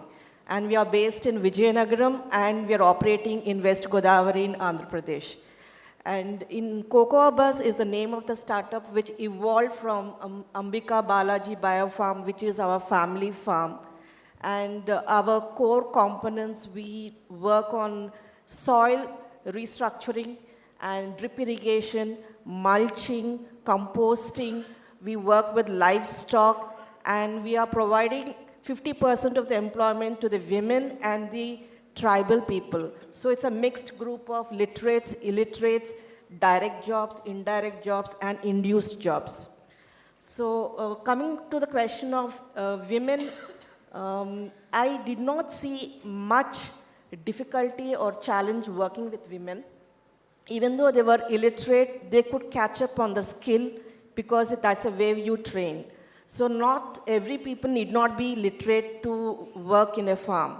First thing is, I think we proved this model in such a way that be it youth or adults, they have this feeling that agriculture is not a viable career anymore. That is totally wrong. I myself and my entire family, I have my spouse sitting in the audience, we worked abroad. We worked in India for 10 years, and both of us left our professional careers. He is a doctor, and I'm into finance background, and we became a farmer and a farmer's wife today. Okay, and it is a long journey, and I got selected into IMB NSR cell and supported by Goldman Sachs. In 2021, our work got selected as the top 100 finalists in India. So I have no clue about farming. I had to go all the way to the ground level. While they were doing their work, I took up cocoa beans as a subject of study. The reason being the pain point, what I identified is the cocoa bean growers in Andhra Pradesh are underpaid comparing to the other states. Secondly, it is a seasonal crop. Only 4 months in a year we get the harvest. So what will the farmer do for the remaining 8 months? So that's where we started filling the gap of skilling them up to do plant-based value addition products. So everything which grows in the farm, we directly sell as a produce. Second step, we do a value addition to it in form of ready-to-eat agri products. And very soon, farmers' gift hampers are going to the corporates. It could be a fresh vegetable, it could be a fresh fruit, or it could be a combi of it, or something else. So in this entire journey, as far as the environmental and climate support, we have grown 27,000 plus plants, trees, and shrubs, which is capturing the carbon. I think that's a very good start. From the last 5 years, we have been working very relentlessly, and we are open for collaborations, more collaborations to train the youth. And strategically, we are located 5 kilometers from the Central Tribal University of Andhra Pradesh, and there's a potential to incubate with the Institute for Incubation for Green Skilling, Green Jobs, and Green Entrepreneurship. So that will help the tribal people as well. So that's where our journey is so far. Fantastic. I could go on talking, but we have time constraints. But thank you so much to all my panelists for the time that you have given to us. And, you know, we do have a lot of people, and the gentleman there has a question. The guests are coming down. You can ask them then the question. Thank you so much. We're running short of time. They're all coming down. You can have a chat with them. Thank you. Thank you to the panelists.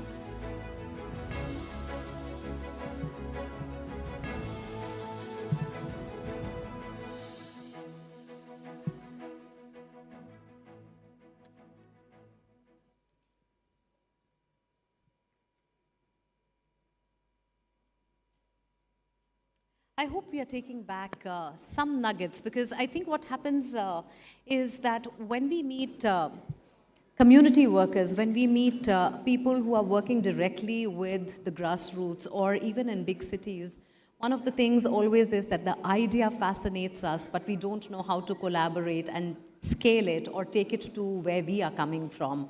I think one of the things that we are also achieving via these get-togethers and these award functions that are happening by Lions Clubs International is that it is a platform for co-collaborators to come together, Lions themselves to find out who are these people who are doing work at the grassroots at different states where there is so much presence of your members and your community, and how all of them can be supported.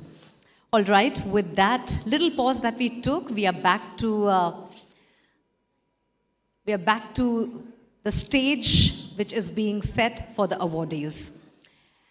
We are now going towards the award category that is coming from the West, from the West. All right. So we are now going to do the West Zone Awards, and for that, I will have to have the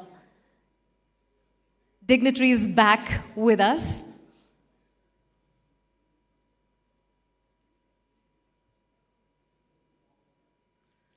The western region of India, vibrant, enterprising, and is full of heart and has always been a cradle of innovation and community action. And tonight we celebrate change makers who are coming from this region. Just like in the South Zone, we had change makers that were awarded in 5 categories. Similarly, from the West Zone, again, we are honoring 5 category leaders along with runners-up.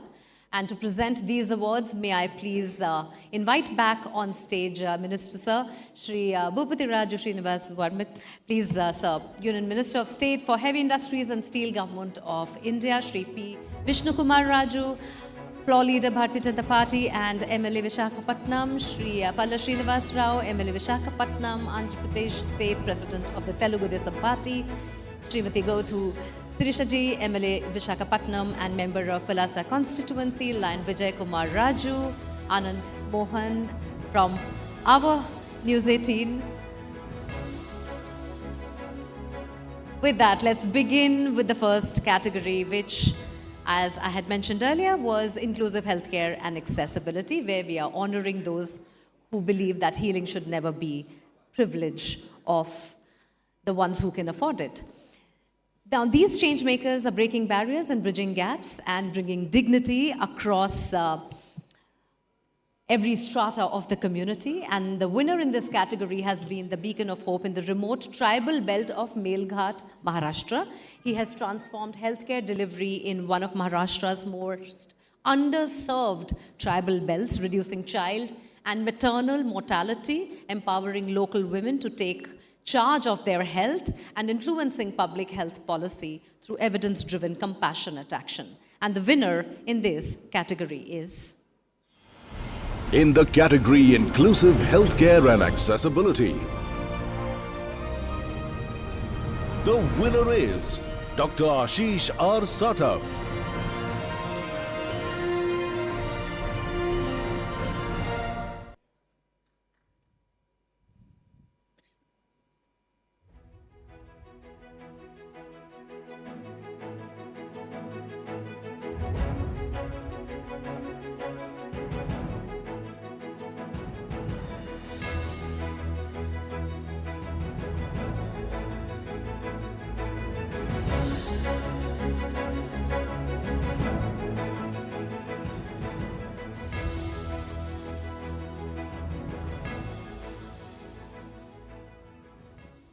Congratulations, Dr. Sadaf. Now, the runner-up has turned a mother's personal journey into a movement of dignity and inclusion, building a lifelong home for individuals with developmental disabilities. Through her organization in Badlapur, she provides residential care, physiotherapy education, and skill training for over 60 residents, and her model has inspired parents, caregivers, and organizations across India to see ability where they once saw only limitation. And the runner-up is... The runner-up is Sujata Raghuvendra Sugbekar.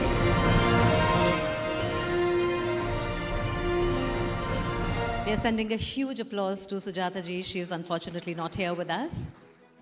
Up next, the category of innovation in education, learning, development, and skills, celebrating those who are reimagining how India learns, grows, and prepares for tomorrow. And the winner in this category is an educator with both vision and heart, one who has made it his mission to bring learning alive beyond textbooks and classrooms. And he has empowered thousands of young minds to think critically, communicate effectively, and lead with purpose through his experiential programs. And the winner is... In the category Innovation in Education, Learning and Skill Development, the winner is Jean Derek De Silva.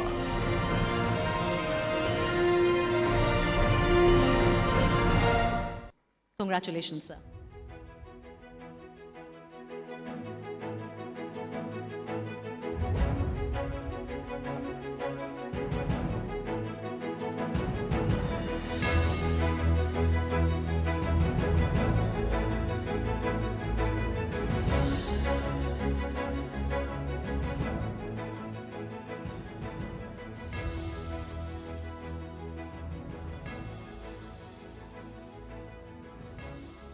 Thank you so much, sir.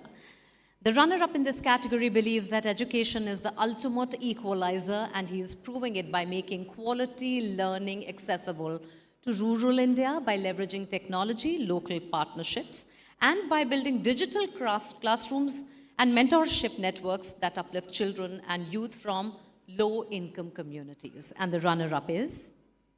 The runner-up is Nitesh Bharadwaj.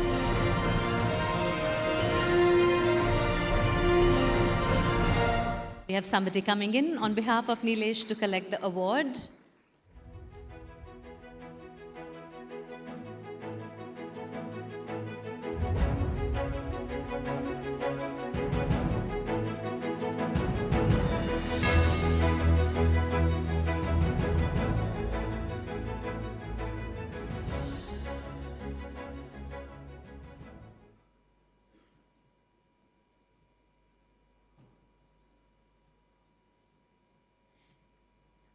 We'll take a small little break for you to say a few words, please. All right. So we will start with you. Come. Yes.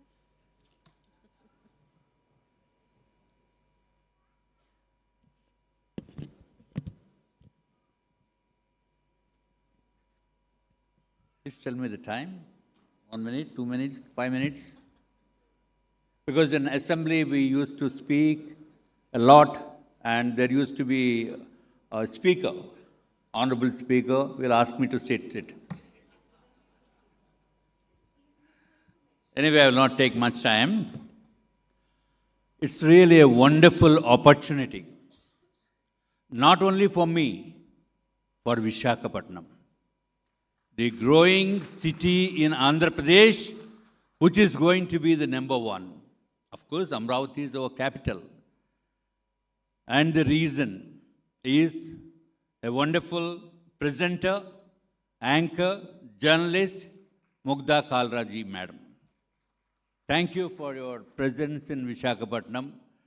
And another notable thing is Mr. Vijay Kumar Raju happened to be my relative. And of course, in Lions Club, you know what service he has done, a fantastic service. Dedicated his life for this service. And he is from Visakhapatnam. Apart from that, only to give the awards for those people who has done a selfless service to this society and humanity and mankind, our Honorable Minister, Sri Bhupati Raju Srinivasa Verma ji, came all the way from Delhi just for this program. Because we came together yesterday from Vijayawada to witness this event. And apart from that, our Telugu Desam Party President, State President, Mr. Palla Srinivasa Rao, my colleague in the Assembly, and Srimati Gautu Sirisha Madam, her father and myself were together in Assembly in 2014 and 19. And of course, myself, I am the Bharatiya Janata Party MLA from Visakhapatnam North and the floor leader of the party in AP Legislative Assembly, earlier from 2014 to 19, and right now from 2024 to probably till 29. It's a really a wonderful event. Generally, we go to the political events and we speak politics. That's a different thing. And here, the people who are here are doing this selfless service to the nation. And the culmination of great things, what we can say, is Lions International and Forbes India and News 18. These three, doing the function in Visakhapatnam is one of the greatest event for Vizag. Let me be very honest with you. Because people from South Zone and people from West Zone, they all came they're serving in their different fields, and I have the highest respect towards the Lions members, and earlier they used to call the Lions Club members, but now only I came to understand that Lions means I used to think actual lion which is in the jungle and in the forest. But now only I came, Lions means liberty, intelligence, and safety for our nation, safety of our nation. I mean, I'm learning it. I'm really thankful for our district governor for mentioning this to me. And I appreciate all the hard work which is being done. And let me be very clear, I have seen the number of awardees, number of in the particular events like healthcare and also in education and climatic changes and what not, everything, about 5 categories I could observe. Let me be very clear. Why Visakhapatnam? Visakhapatnam is a wonderful city in India. I have no doubts in that. Because I am staying in Vizag from past 45 years. We came here in 1970 till now. That means around 550 years, rather more than that. And Vizag is a beautiful place where even the foreigners, even a Pakistanis can come and work here very comfortably. So there is no problem. Vizag is such a wonderful place, and we have a beautiful sea, you have beautiful hills, and nearby there are some fantastic destinations. And recently you all know that Google is one of the world's renowned company and renowned software company, and services which is being offered by them known to entire world. And Google has made its first investment, promised to make the first investment of $15 billion in Visakhapatnam. I mean, it's a great thing. All Visagites should be very happy. And apart from that, our Honorable Chief Minister and Honorable Prime Minister, Sri Narendra Modi ji, our Honorable Chief Minister, Sri Nara Chandrababu Naidu ji, and Sri Pawan Kalyan from Jan Sena, and from Bharatiya Janata Party, our Narendra Modi ji. All the three parties together has formed the government with a fantastic majority never ever seen or witnessed in the history of the politics in Andhra Pradesh, and rather the rarest thing in the entire India. We got 161 seats. 164. 164 MLAs is not a joke. Let me be very clear. Why? Because the people have confidence that we also serve to the people. And we are doing that. So Lions Club and Lions International and different club members and the politicians who are standing here, we're all there unitedly serving for the people and for the development of our country. And let me share with you, our Honorable Chief Minister has announced for BPL families, the health sector, since the topic is there in the health sector also, 25 lakhs insurance for each family in a year. I mean, this is the first of its kind in India. This is the first of its kind in India. Of course, we have a lot of schemes from the central government. And somebody in the panelists, they are mentioning that the metro, yes, metro tenders are also over. And probably within a couple of months, metro in Visakhapatnam is going to start. And since we are talking about the climatic conditions and the climatic changes and all that, we have an alternative.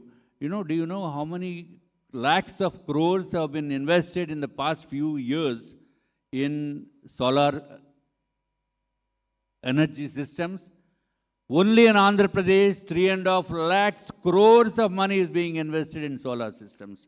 So we are trying to do whatever is the best, and the brand ambassadors for that is our Honorable Prime Minister, Sri Narendra Modi ji, and our Chief Minister, Sri Nara Chandrababu Naidu. So we are going to see Vizag a transformation in a fantastic way.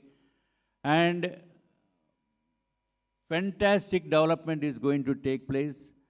And from this forum, I appeal the News 18 and especially Mudra Kalraji ma'am to advertise about Visakhapatnam, to tell the world that Vizag is there to live peacefully without any issues. And we have a fantastic scenic beauties. And nearby we have Aruku, we have Lambasingi, we have so many hill destinations. And it is a fantastic place and people will be very happy. And I know, the Honorable Speaker is not there, so nobody is asking me to stop it.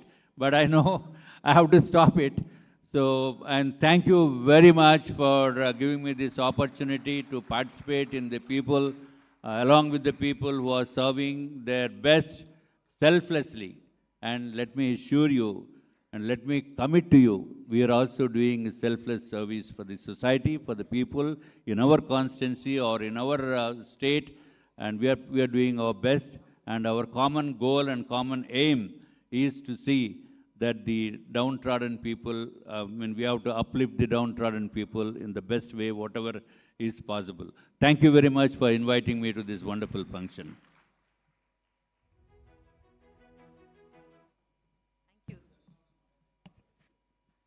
I was just going to say that I'm meeting so many Vizag proud people that anybody I speak to, nobody wants to get out of Vizag. They want people to come to Vizag. So it's such a heartening thing to see. But yes, let's go to our next category, and then I would love to have our speakers come and say a few words again.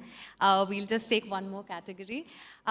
We have innovation and environmental sustainability next, which is honoring those who are rewriting the story of planet through creativity, care, commitment for a greener tomorrow for our coming generations who, as one of my panelists said, we haven't done a great job of leaving much to. The winner in this category has turned compassion into conservation with a groundbreaking solar-powered water initiative that sustains wildlife across forests in 7 Indian states. And by replacing diesel systems with renewable solar technology, her project not only provides water to countless wild animals, but also reduces carbon emissions and human-wildlife conflict. And the winner is... In the category Innovation in Environmental Sustainability, the winner is Sarita Subramaniam.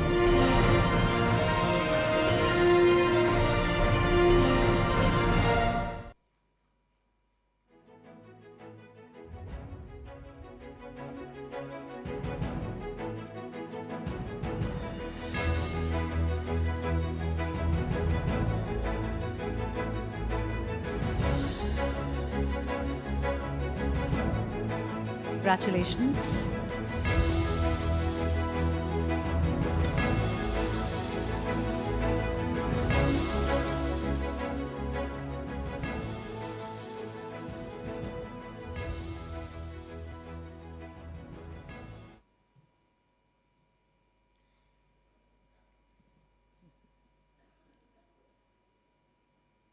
A big round of applause for Dr. Subramaniam. And now to the runner-up in this category, and the winner is... The runner-up is Ashish Milind Joshi.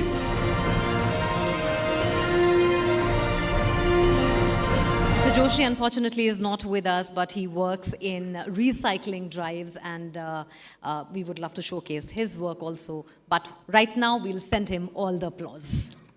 A big round of applause. All right, our next category is tech-led social innovation. And we are looking at change makers who are proving that technology, when driven with empathy, can create impact far beyond screens and systems. And the winner in this category brought a solution that brings together compassion and code. Now, by code, I mean the QR code. And his initiative uses a QR-enabled smart pendant to reunite missing children, senior citizens, and persons with disabilities with their families, turning technology into a force for safety and dignity. And the winner is... in the category Tech-led Social Innovation. The winner is Akshay Ridlan.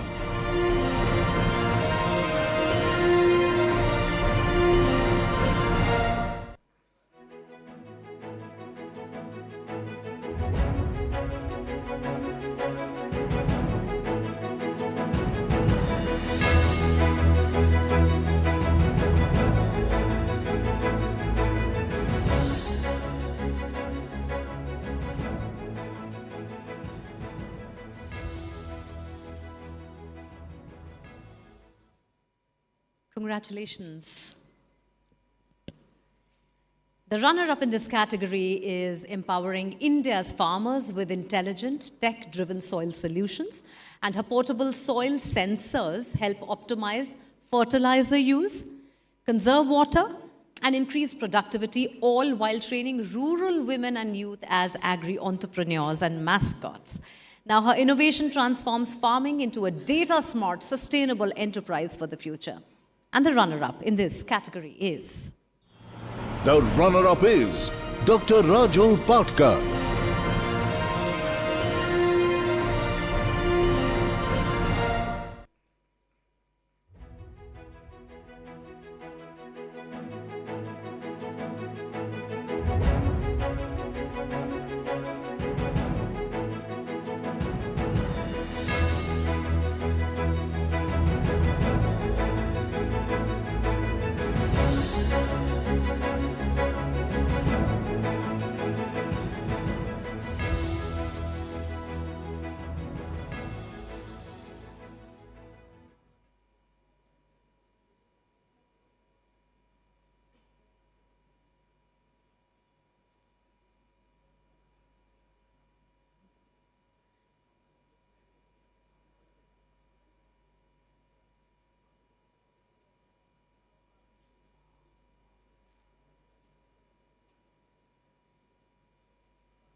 Congratulations, ma'am. And before I go to the last category, may I first invite Sirisha ji to please say a few words and then Mr. Rao.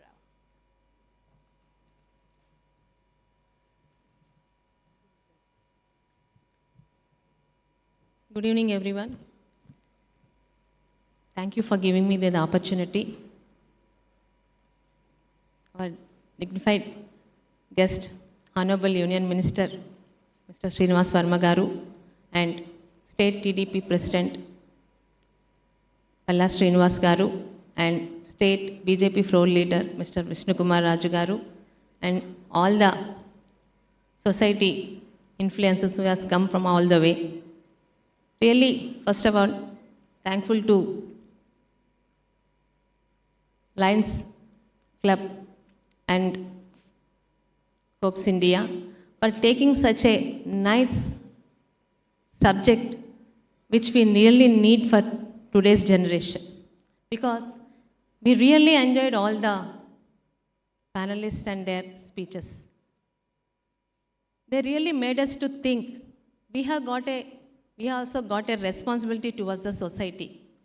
What our parents and grandparents saved for us, we should also save for our next generation. And according to the subject today they are taken, the education and the health, especially the sustainability and women empowerment. Coming to the sustainability. Today we are all having whatever we are having today, the resources, we should use them so that it will protect us tomorrow also. Nowadays, we are even watching, not only in our India, all over the world, the natural calamities, cyclones and hurricanes. Every day we are watching. We are not even thinking the way, when we are in our young age, we never saw this many times. But nowadays, each and every year or every month, somewhere in the world or in our country or in our state, we are facing this. We should also be careful. Repu udiyam, మన parents మనకిచ్చిన ఈ pleasantly ఎన్విరాన్మెంట్ని మన future generations కూడా అందించాలంటే మనకు కూడా ఒక responsibility ఈరోజు ఉంది. ఈరోజు ఆ రెస్పాన్సిబిలిటీస్ని మనందరికీ గుర్తు చేయడానికి Forbes India and especially Lions Club పెట్టిన event really very useful for me, for us, for everybody. Especially for the women empowerment, I am really feeling proud to say that I am from TDP party, whereas our Honorable Chief Minister, he not only states the word women empowerment, he mentions and he implements it from his own home. ఈరోజు ఒక రైతు బిడ్డగా ఆయన తన ఇంటిని నడిపించే బాధ్యతని వాళ్ళ ఇంట్లో ఉన్న మహిళల చేతికిచ్చారు. He always very much proud that he always says that my home is safe in my family women. That is the confidence he's got today on women empowerment. And you know the word Dwakra, that is his dream child. ఈరోజు ఒక America అధ్యక్షుడి పక్కన ఒక డ్వాక్రా మహిళను కూర్చోపెట్టిన స్థాయి, మహిళల మీద ఉన్న నమ్మకం మా ముఖ్యమంత్రి చంద్రబాబు నాయుడు గారిది. అదొక్కటే కాదు, ఈరోజు ఆయన పెట్టిన ప్రతి all welfare schemes is implementing and is introducing today in Andhra. Most of them 80% of the welfare schemes is implementing and is given promise which are related to women only. He thinks ఒక్క మహిళ, ఒక అమ్మ అవ్వచ్చు, తల్లి అవ్వచ్చు, కూతురు అవ్వచ్చు, చెల్లవ్వచ్చు, ఒక మహిళ ఈరోజు ఒక వ్యాపారంలో ఉండాలా, లేకపోతే తనకు ఒక హెల్ప్ చేయగలిగితే టోటల్ ఫ్యామిలీని తను నిల్చోబెడుతున్న నమ్మకం ఈరోజు చంద్రబాబు నాయుడు గారు ఆయన అధికారంలో వచ్చినప్పుడు కల్పించారు, ఈరోజు కల్పిస్తూనే ఉన్నారు. మహిళలకి ఈరోజు మనం ఎటువంటి other than the studies and education, ఒక మహిళకి మనం ఈరోజు ఒక సహకారం అందించగలిగితే తన ఫ్యామిలీ మొత్తానికి she is giving the support. That is the confident he got on women, especially women empowerment. And today is getting a lot of schemes to develop the women empowerment. మహిళ ద్వారా కుటుంబాన్ని నిల్చోబెట్టగలం, ఒక మంచి కుటుంబం ద్వారా సమాజాన్ని నిల్చోబెట్టగలం అన్న నమ్మకాన్ని ఈరోజు చంద్రబాబు నాయుడు గారు ఇస్తున్నారు.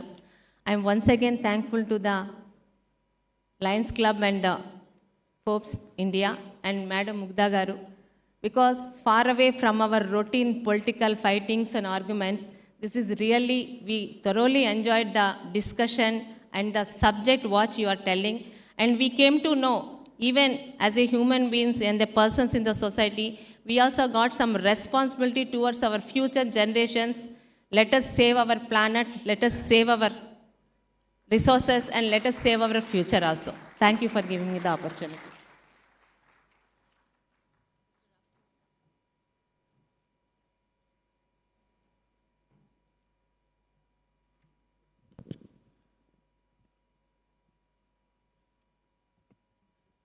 అందరికీ నమస్కారం. మరి ఈరోజు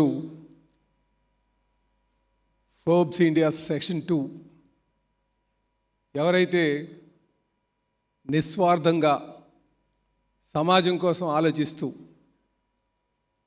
అలాగే ఎన్విరాన్మెంట్ కోసం ఆలోచిస్తూ, సమాజానికి మంచి చేయాలి ఒక సదుద్దేశంతో ఎవరైతే ఉన్నారో వారిని గుర్తించి వారికి అవార్డ్స్ ఇవ్వాలి అని ఒక మంచి సంకల్పన చేసినందుకు ఫోర్బ్స్ ఇండియా వారికి ప్రత్యేకంగా నేను ధన్యవాదాలు తెలియజేస్తూ, అలాగే ఈ కార్యక్రమాన్ని ఒక స్థాయిలో చేయాలి అని మంచి సంకల్పం చేసి ముందుకు తీసుకెళ్తున్నటువంటి లయన్స్ ఇంటర్నేషనల్ వారికి కూడా ఈ సందర్భంగా నేను మనస్ఫూర్తిగా అభినందనలు, ధన్యవాదాలు తెలియజేస్తున్నా. అలాగే ఈ వేదిక మీద ఉన్నటువంటి ట్రస్టీ, లయన్స్ ఇంటర్నేషనల్ ట్రస్టీ అయినటువంటి డైరెక్టర్ అయినటువంటి విజయ్ రాజు గారికి, అలాగే ఈరోజు ముఖ్య అతిథిగా విచ్చేసినటువంటి కేంద్ర ఉక్కు శాఖ మాత్యులు పెద్దలు గౌరవనీయులు మరి శ్రీ భూపతి రాజు గారికి, అలాగే మరో పద్ధతిలో బీజేపీ శాసనసభ్యులు ఫ్లోర్ లీడర్ అయినటువంటి విష్ణుకుమార్ రాజు గారికి, అలాగే మా సోదరీమణి శాసనసభ్యురాలైనటువంటి శ్రీమతి శిరీష గారికి, అలాగే టీవీ 18 ప్రతినిధికి, మిగతా పెద్దలందరికీ కూడా పేరు పేరున నా నమస్కారాలు తెలియజేసుకుంటూ, అలాగే ముక్తా గారికి ధన్యవాదాలు తెలియజేస్తూ, ఈరోజు ఈ అవార్డ్స్ ఎన్నిక చేసిన పద్ధతి చూస్తే ఏదైతే యునైటెడ్ నేషన్స్ సస్టైనబుల్ గోల్స్ ఆధారంగా మరి గుర్తించి అది ఆ ఇవాల్యూషన్ ప్రాసెస్ చూస్తే మరి దేశంలో ప్రపంచంలోనే పేరుగాంచినటువంటి ఎర్నెస్ట్ అండ్ యంగ్ వారు ఇవాల్యుయేషన్ చేసి సెలెక్ట్ చేయడం అంటే ఆ అవార్డ్స్ వెనకాల ఎంత ప్రతిభ వారు గుర్తించారో ఇది మన ప్రతి ఒక్కరు కూడా గుర్తించుకోవాల్సినటువంటి అవసరం ఉంది. అంటే ఇది కేవలం ఆషామాషిగా గుర్తించలే. ఇక్కడ చాలామంది అవార్డీస్ ఉన్నారు, వాళ్ళందరికీ కూడా నేను మనస్ఫూర్తిగా అభినందనలు తెలియజేస్తున్నా. అయితే ఈ సమాజంలో ఎవరైతే దేశం కోసం భావి తరాల కోసం ఆలోచన చేస్తారో వాళ్ళందరికీ కూడా మనం గుర్తించాల్సినటువంటి అవసరం ఉంది. వాళ్ళకి సన్మానించాల్సినటువంటి అవసరం ఉంది. ఎందుకంటే మనం ఈ సమాజంలో వచ్చామంటే మన ఇష్టానుసారం ఉండడానికి లేదు. సమాజాన్ని చక్కదిద్దాలి, భవిష్యత్ తరాలకి అందించాలి. అంటే మనం ఒక తరానికి సంబంధించినటువంటి వారు కనుక మనం మనం వేసే ప్రతి అడుగు కూడా భవిష్యత్ తరాలను దృష్టిలో పెట్టుకుని వెళ్ళాల్సినటువంటి అవసరం ఉంది. అందుకే ఈరోజు చూస్తే మనం భవిష్యత్ తరాలకి ఏ మంచి పని చేస్తే బాగుంటుందని, అంటే ఈ యునైటెడ్ నేషన్స్ సస్టైనబుల్స్ గోల్స్ తీసుకుంటే అది ఎకానమీస్ బట్టి ఆధారపడి ఉంటుంది కూడా. అంటే సాచురేటెడ్ ఎకానమీస్లో ఏ విధంగా అక్కడ ఉన్నటువంటి పరిస్థితులు ఉన్నాయో, డెవలపింగ్ ఎకానమీస్లో ఏ విధంగా ఉంది, అండర్ డెవలప్డ్ ఎకానమీస్లో ఏ విధంగా ఉంది అన్నదాని మీద కొంచెం ఆలోచన చేసుకోవాల్సినటువంటి అవసరం ఉంది. ఇప్పుడు మనం డెవలపింగ్ ఎకానమీ కనుక దీనికి అటు ఉన్నటువంటి పరిస్థితులు, అటు జాబ్ క్రియేషన్ కావచ్చు, ఎసెట్ క్రియేషన్ కావచ్చు, వీటిలో మనం ముందుకు వెళ్తున్నప్పుడు కొన్ని సందర్భంలో ఎన్విరాన్మెంట్ ఇబ్బందులు కలిగేటటువంటి పరిస్థితి ఉంది. కనుక దాన్ని చాలా జాగ్రత్తగా మనం హ్యాండిల్ చేయాల్సినటువంటి అవసరం ఉంది. ఇది కేవలం ఏ ఒక్కరు చేస్తే అయిపోదు. ఇది ప్రభుత్వాలు, ఎన్జిఓస్, అలాగే విద్యావంతులు అందరూ కలిసికట్టుగా చేయాల్సినటువంటి అవసరం ఉంది. అప్పుడే మనం ఈ సమాజాన్ని కాపాడగలం, ఈ ప్రకృతిని కాపాడుకోగలం. అయితే దీనికి ప్రధానంగా మన యంగర్ జనరేషన్స్ చెప్పాల్సినటువంటి ఉంది. ఈరోజు మనం ప్లాస్టిక్ వాడకూడదు అంటాం, but still we drink in plastic bottles. Our goals and our things are different. We think one thing, we think different and we do different. We think one thing and we do different thing. So ఇది మనం కొంచెం గమనించాల్సినటువంటి అవసరం ఉంది. ఎవరో వచ్చి ఈ సమాజాన్ని బాగు చేస్తారు అనుకోక్కర్లే, నేనేం చేస్తాను అన్నది ఆలోచించగలిగితే చాలా మంచి పని చేయగలుగుతాం. అంటే ప్రతి ఒక్కరు కూడా ఇండివిజువల్గా ఆలోచించాల్సినటువంటి అవసరం ఉంది. ఇది మనం గుర్తించాల్సినటువంటి అవసరం ఉంది. అందుకే జనరల్గా మనం ఏమనుకుంటామంటే ఎవరో చేయాలి చేస్తే మనం కూడా అందులో భాగస్వాములు అవుదాం అనుకుంటాం. ఎవరో చేయరు, మనమే చేయాలి. ఈ సమాజంలో మనం చేయగలిగితే ఖచ్చితంగా అందరూ చేస్తారనే ఆలోచనతో ముందుకు వెళ్ళాలని చెప్పి తెలియజేస్తున్నా.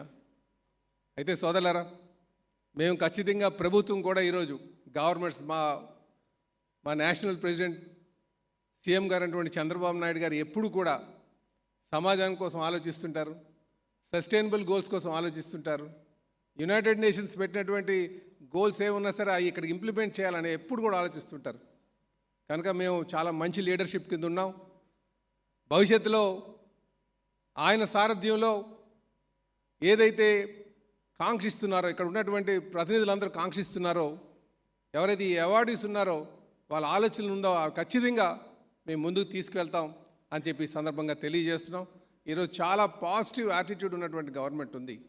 ఇటు కేంద్రంలో బీజేపీ ఏదైతే మోడీ గారు ఉన్నారో, మోడీ గారి సహకారంతో, అలాగే నిస్వార్థంగా సహకారం అందిస్తున్నటువంటి పవన్ కళ్యాణ్ గారితో, అలాగే మా యువ నాయకత్వం లోకేష్ గారు, మీ అందరూ కూడా ఈ సమాజాన్ని మంచిగా ముందుకు తీసుకువెళ్ళేటట్టుగా ఏదైతే యునైటెడ్ నేషన్స్ చెప్పినటువంటి సస్టైనబుల్ గోల్స్ ఉన్నాయో ఆ గోల్స్ని రీచ్ అయ్యే విధంగా వాటి కోసం కృషి చేస్తున్నటువంటి వారిని అందరినీ కూడా గుర్తించి భవిష్యత్తులో వారికి మంచి బాట కల్పించే విధంగా మేము ముందుకు వెళ్తామని చెప్పేసి ఈ సందర్భంగా తెలియజేస్తున్నాను. Let us be very honest. I can speak in English, but not very, I could not do it continuously, but I can argue with anyone, but not on the mic, or rather on the stage. But thank you very much for giving me this opportunity. Definitely we go forward, we identify the persons who put their efforts for reaching the United Nations sustainable goals. Definitely we will do the best for them, and we once again thanks the Forbes India, especially the Lions International. Thank you very much.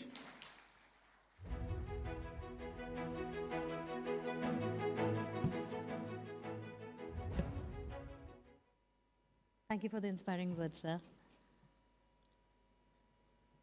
And finally, we come to our last category of the evening, which is women-led social innovation. And this one celebrates women who are not just driving change, but are redefining what leadership looks like with compassion, empathy, courage, and conviction. And the winner in this particular category has dedicated her life in helping women rise from vulnerability to empowerment. Through training programs in micro-enterprise, financial literacy, and community leadership, she has built networks of women who earn, save, and invest in themselves and their communities. And her work shows that women lead, entire communities thrive, as ma'am also said here in her speech. All right, with that, the winner in this category is... In the category Women-Led Social Innovation, the winner is Mangal Arun Shah.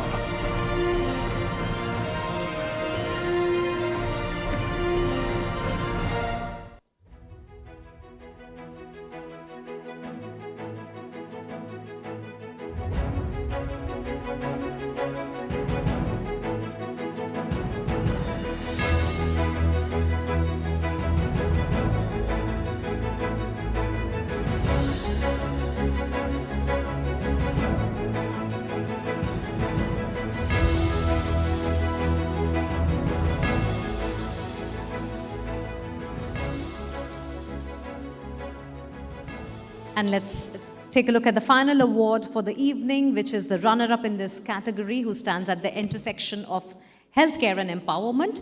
And through her campaigns on maternal health, preventive care, and women's leadership in health systems, she is ensuring healthcare goes hand in hand with dignity and opportunity.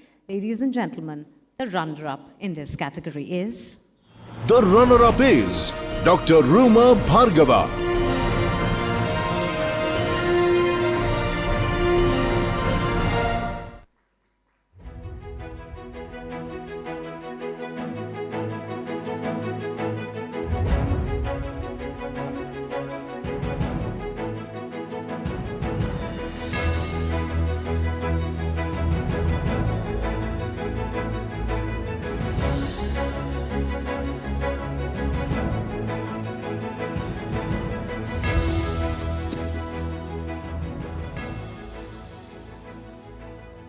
Thank you so much.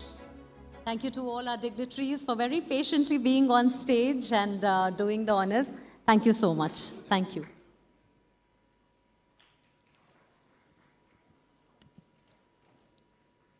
And now, to officially bring this memorable evening to a close, we will be hearing from a leader whose guidance motivates lions all over the world and helps create a meaningful and lasting impact. Please join me in welcoming Lion Subhash Babu, International Director, Lions Club International, for the closing address.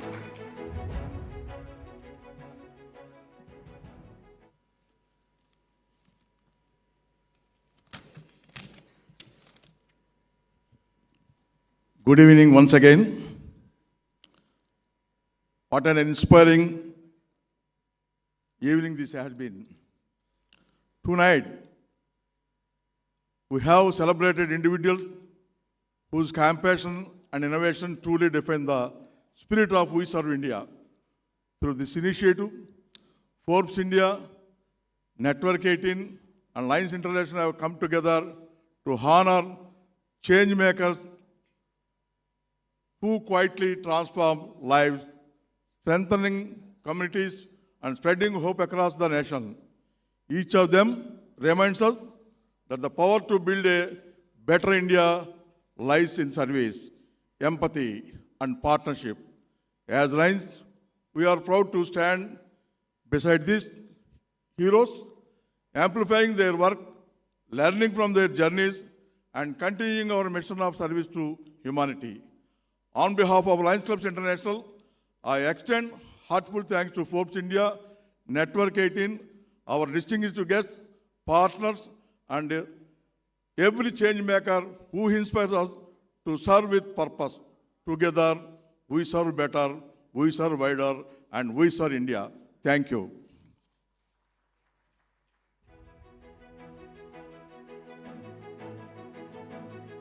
Thank you, Mr. Babu, for that perfect closing to the session, a fitting end to the evening that's been all about purpose, passion, and progress. With that, we officially conclude the South and West Zone round of the Forbes India We Serve India Season 2, presented by Lions Clubs International, a celebration of visionaries who are transforming communities and inspiring a better tomorrow.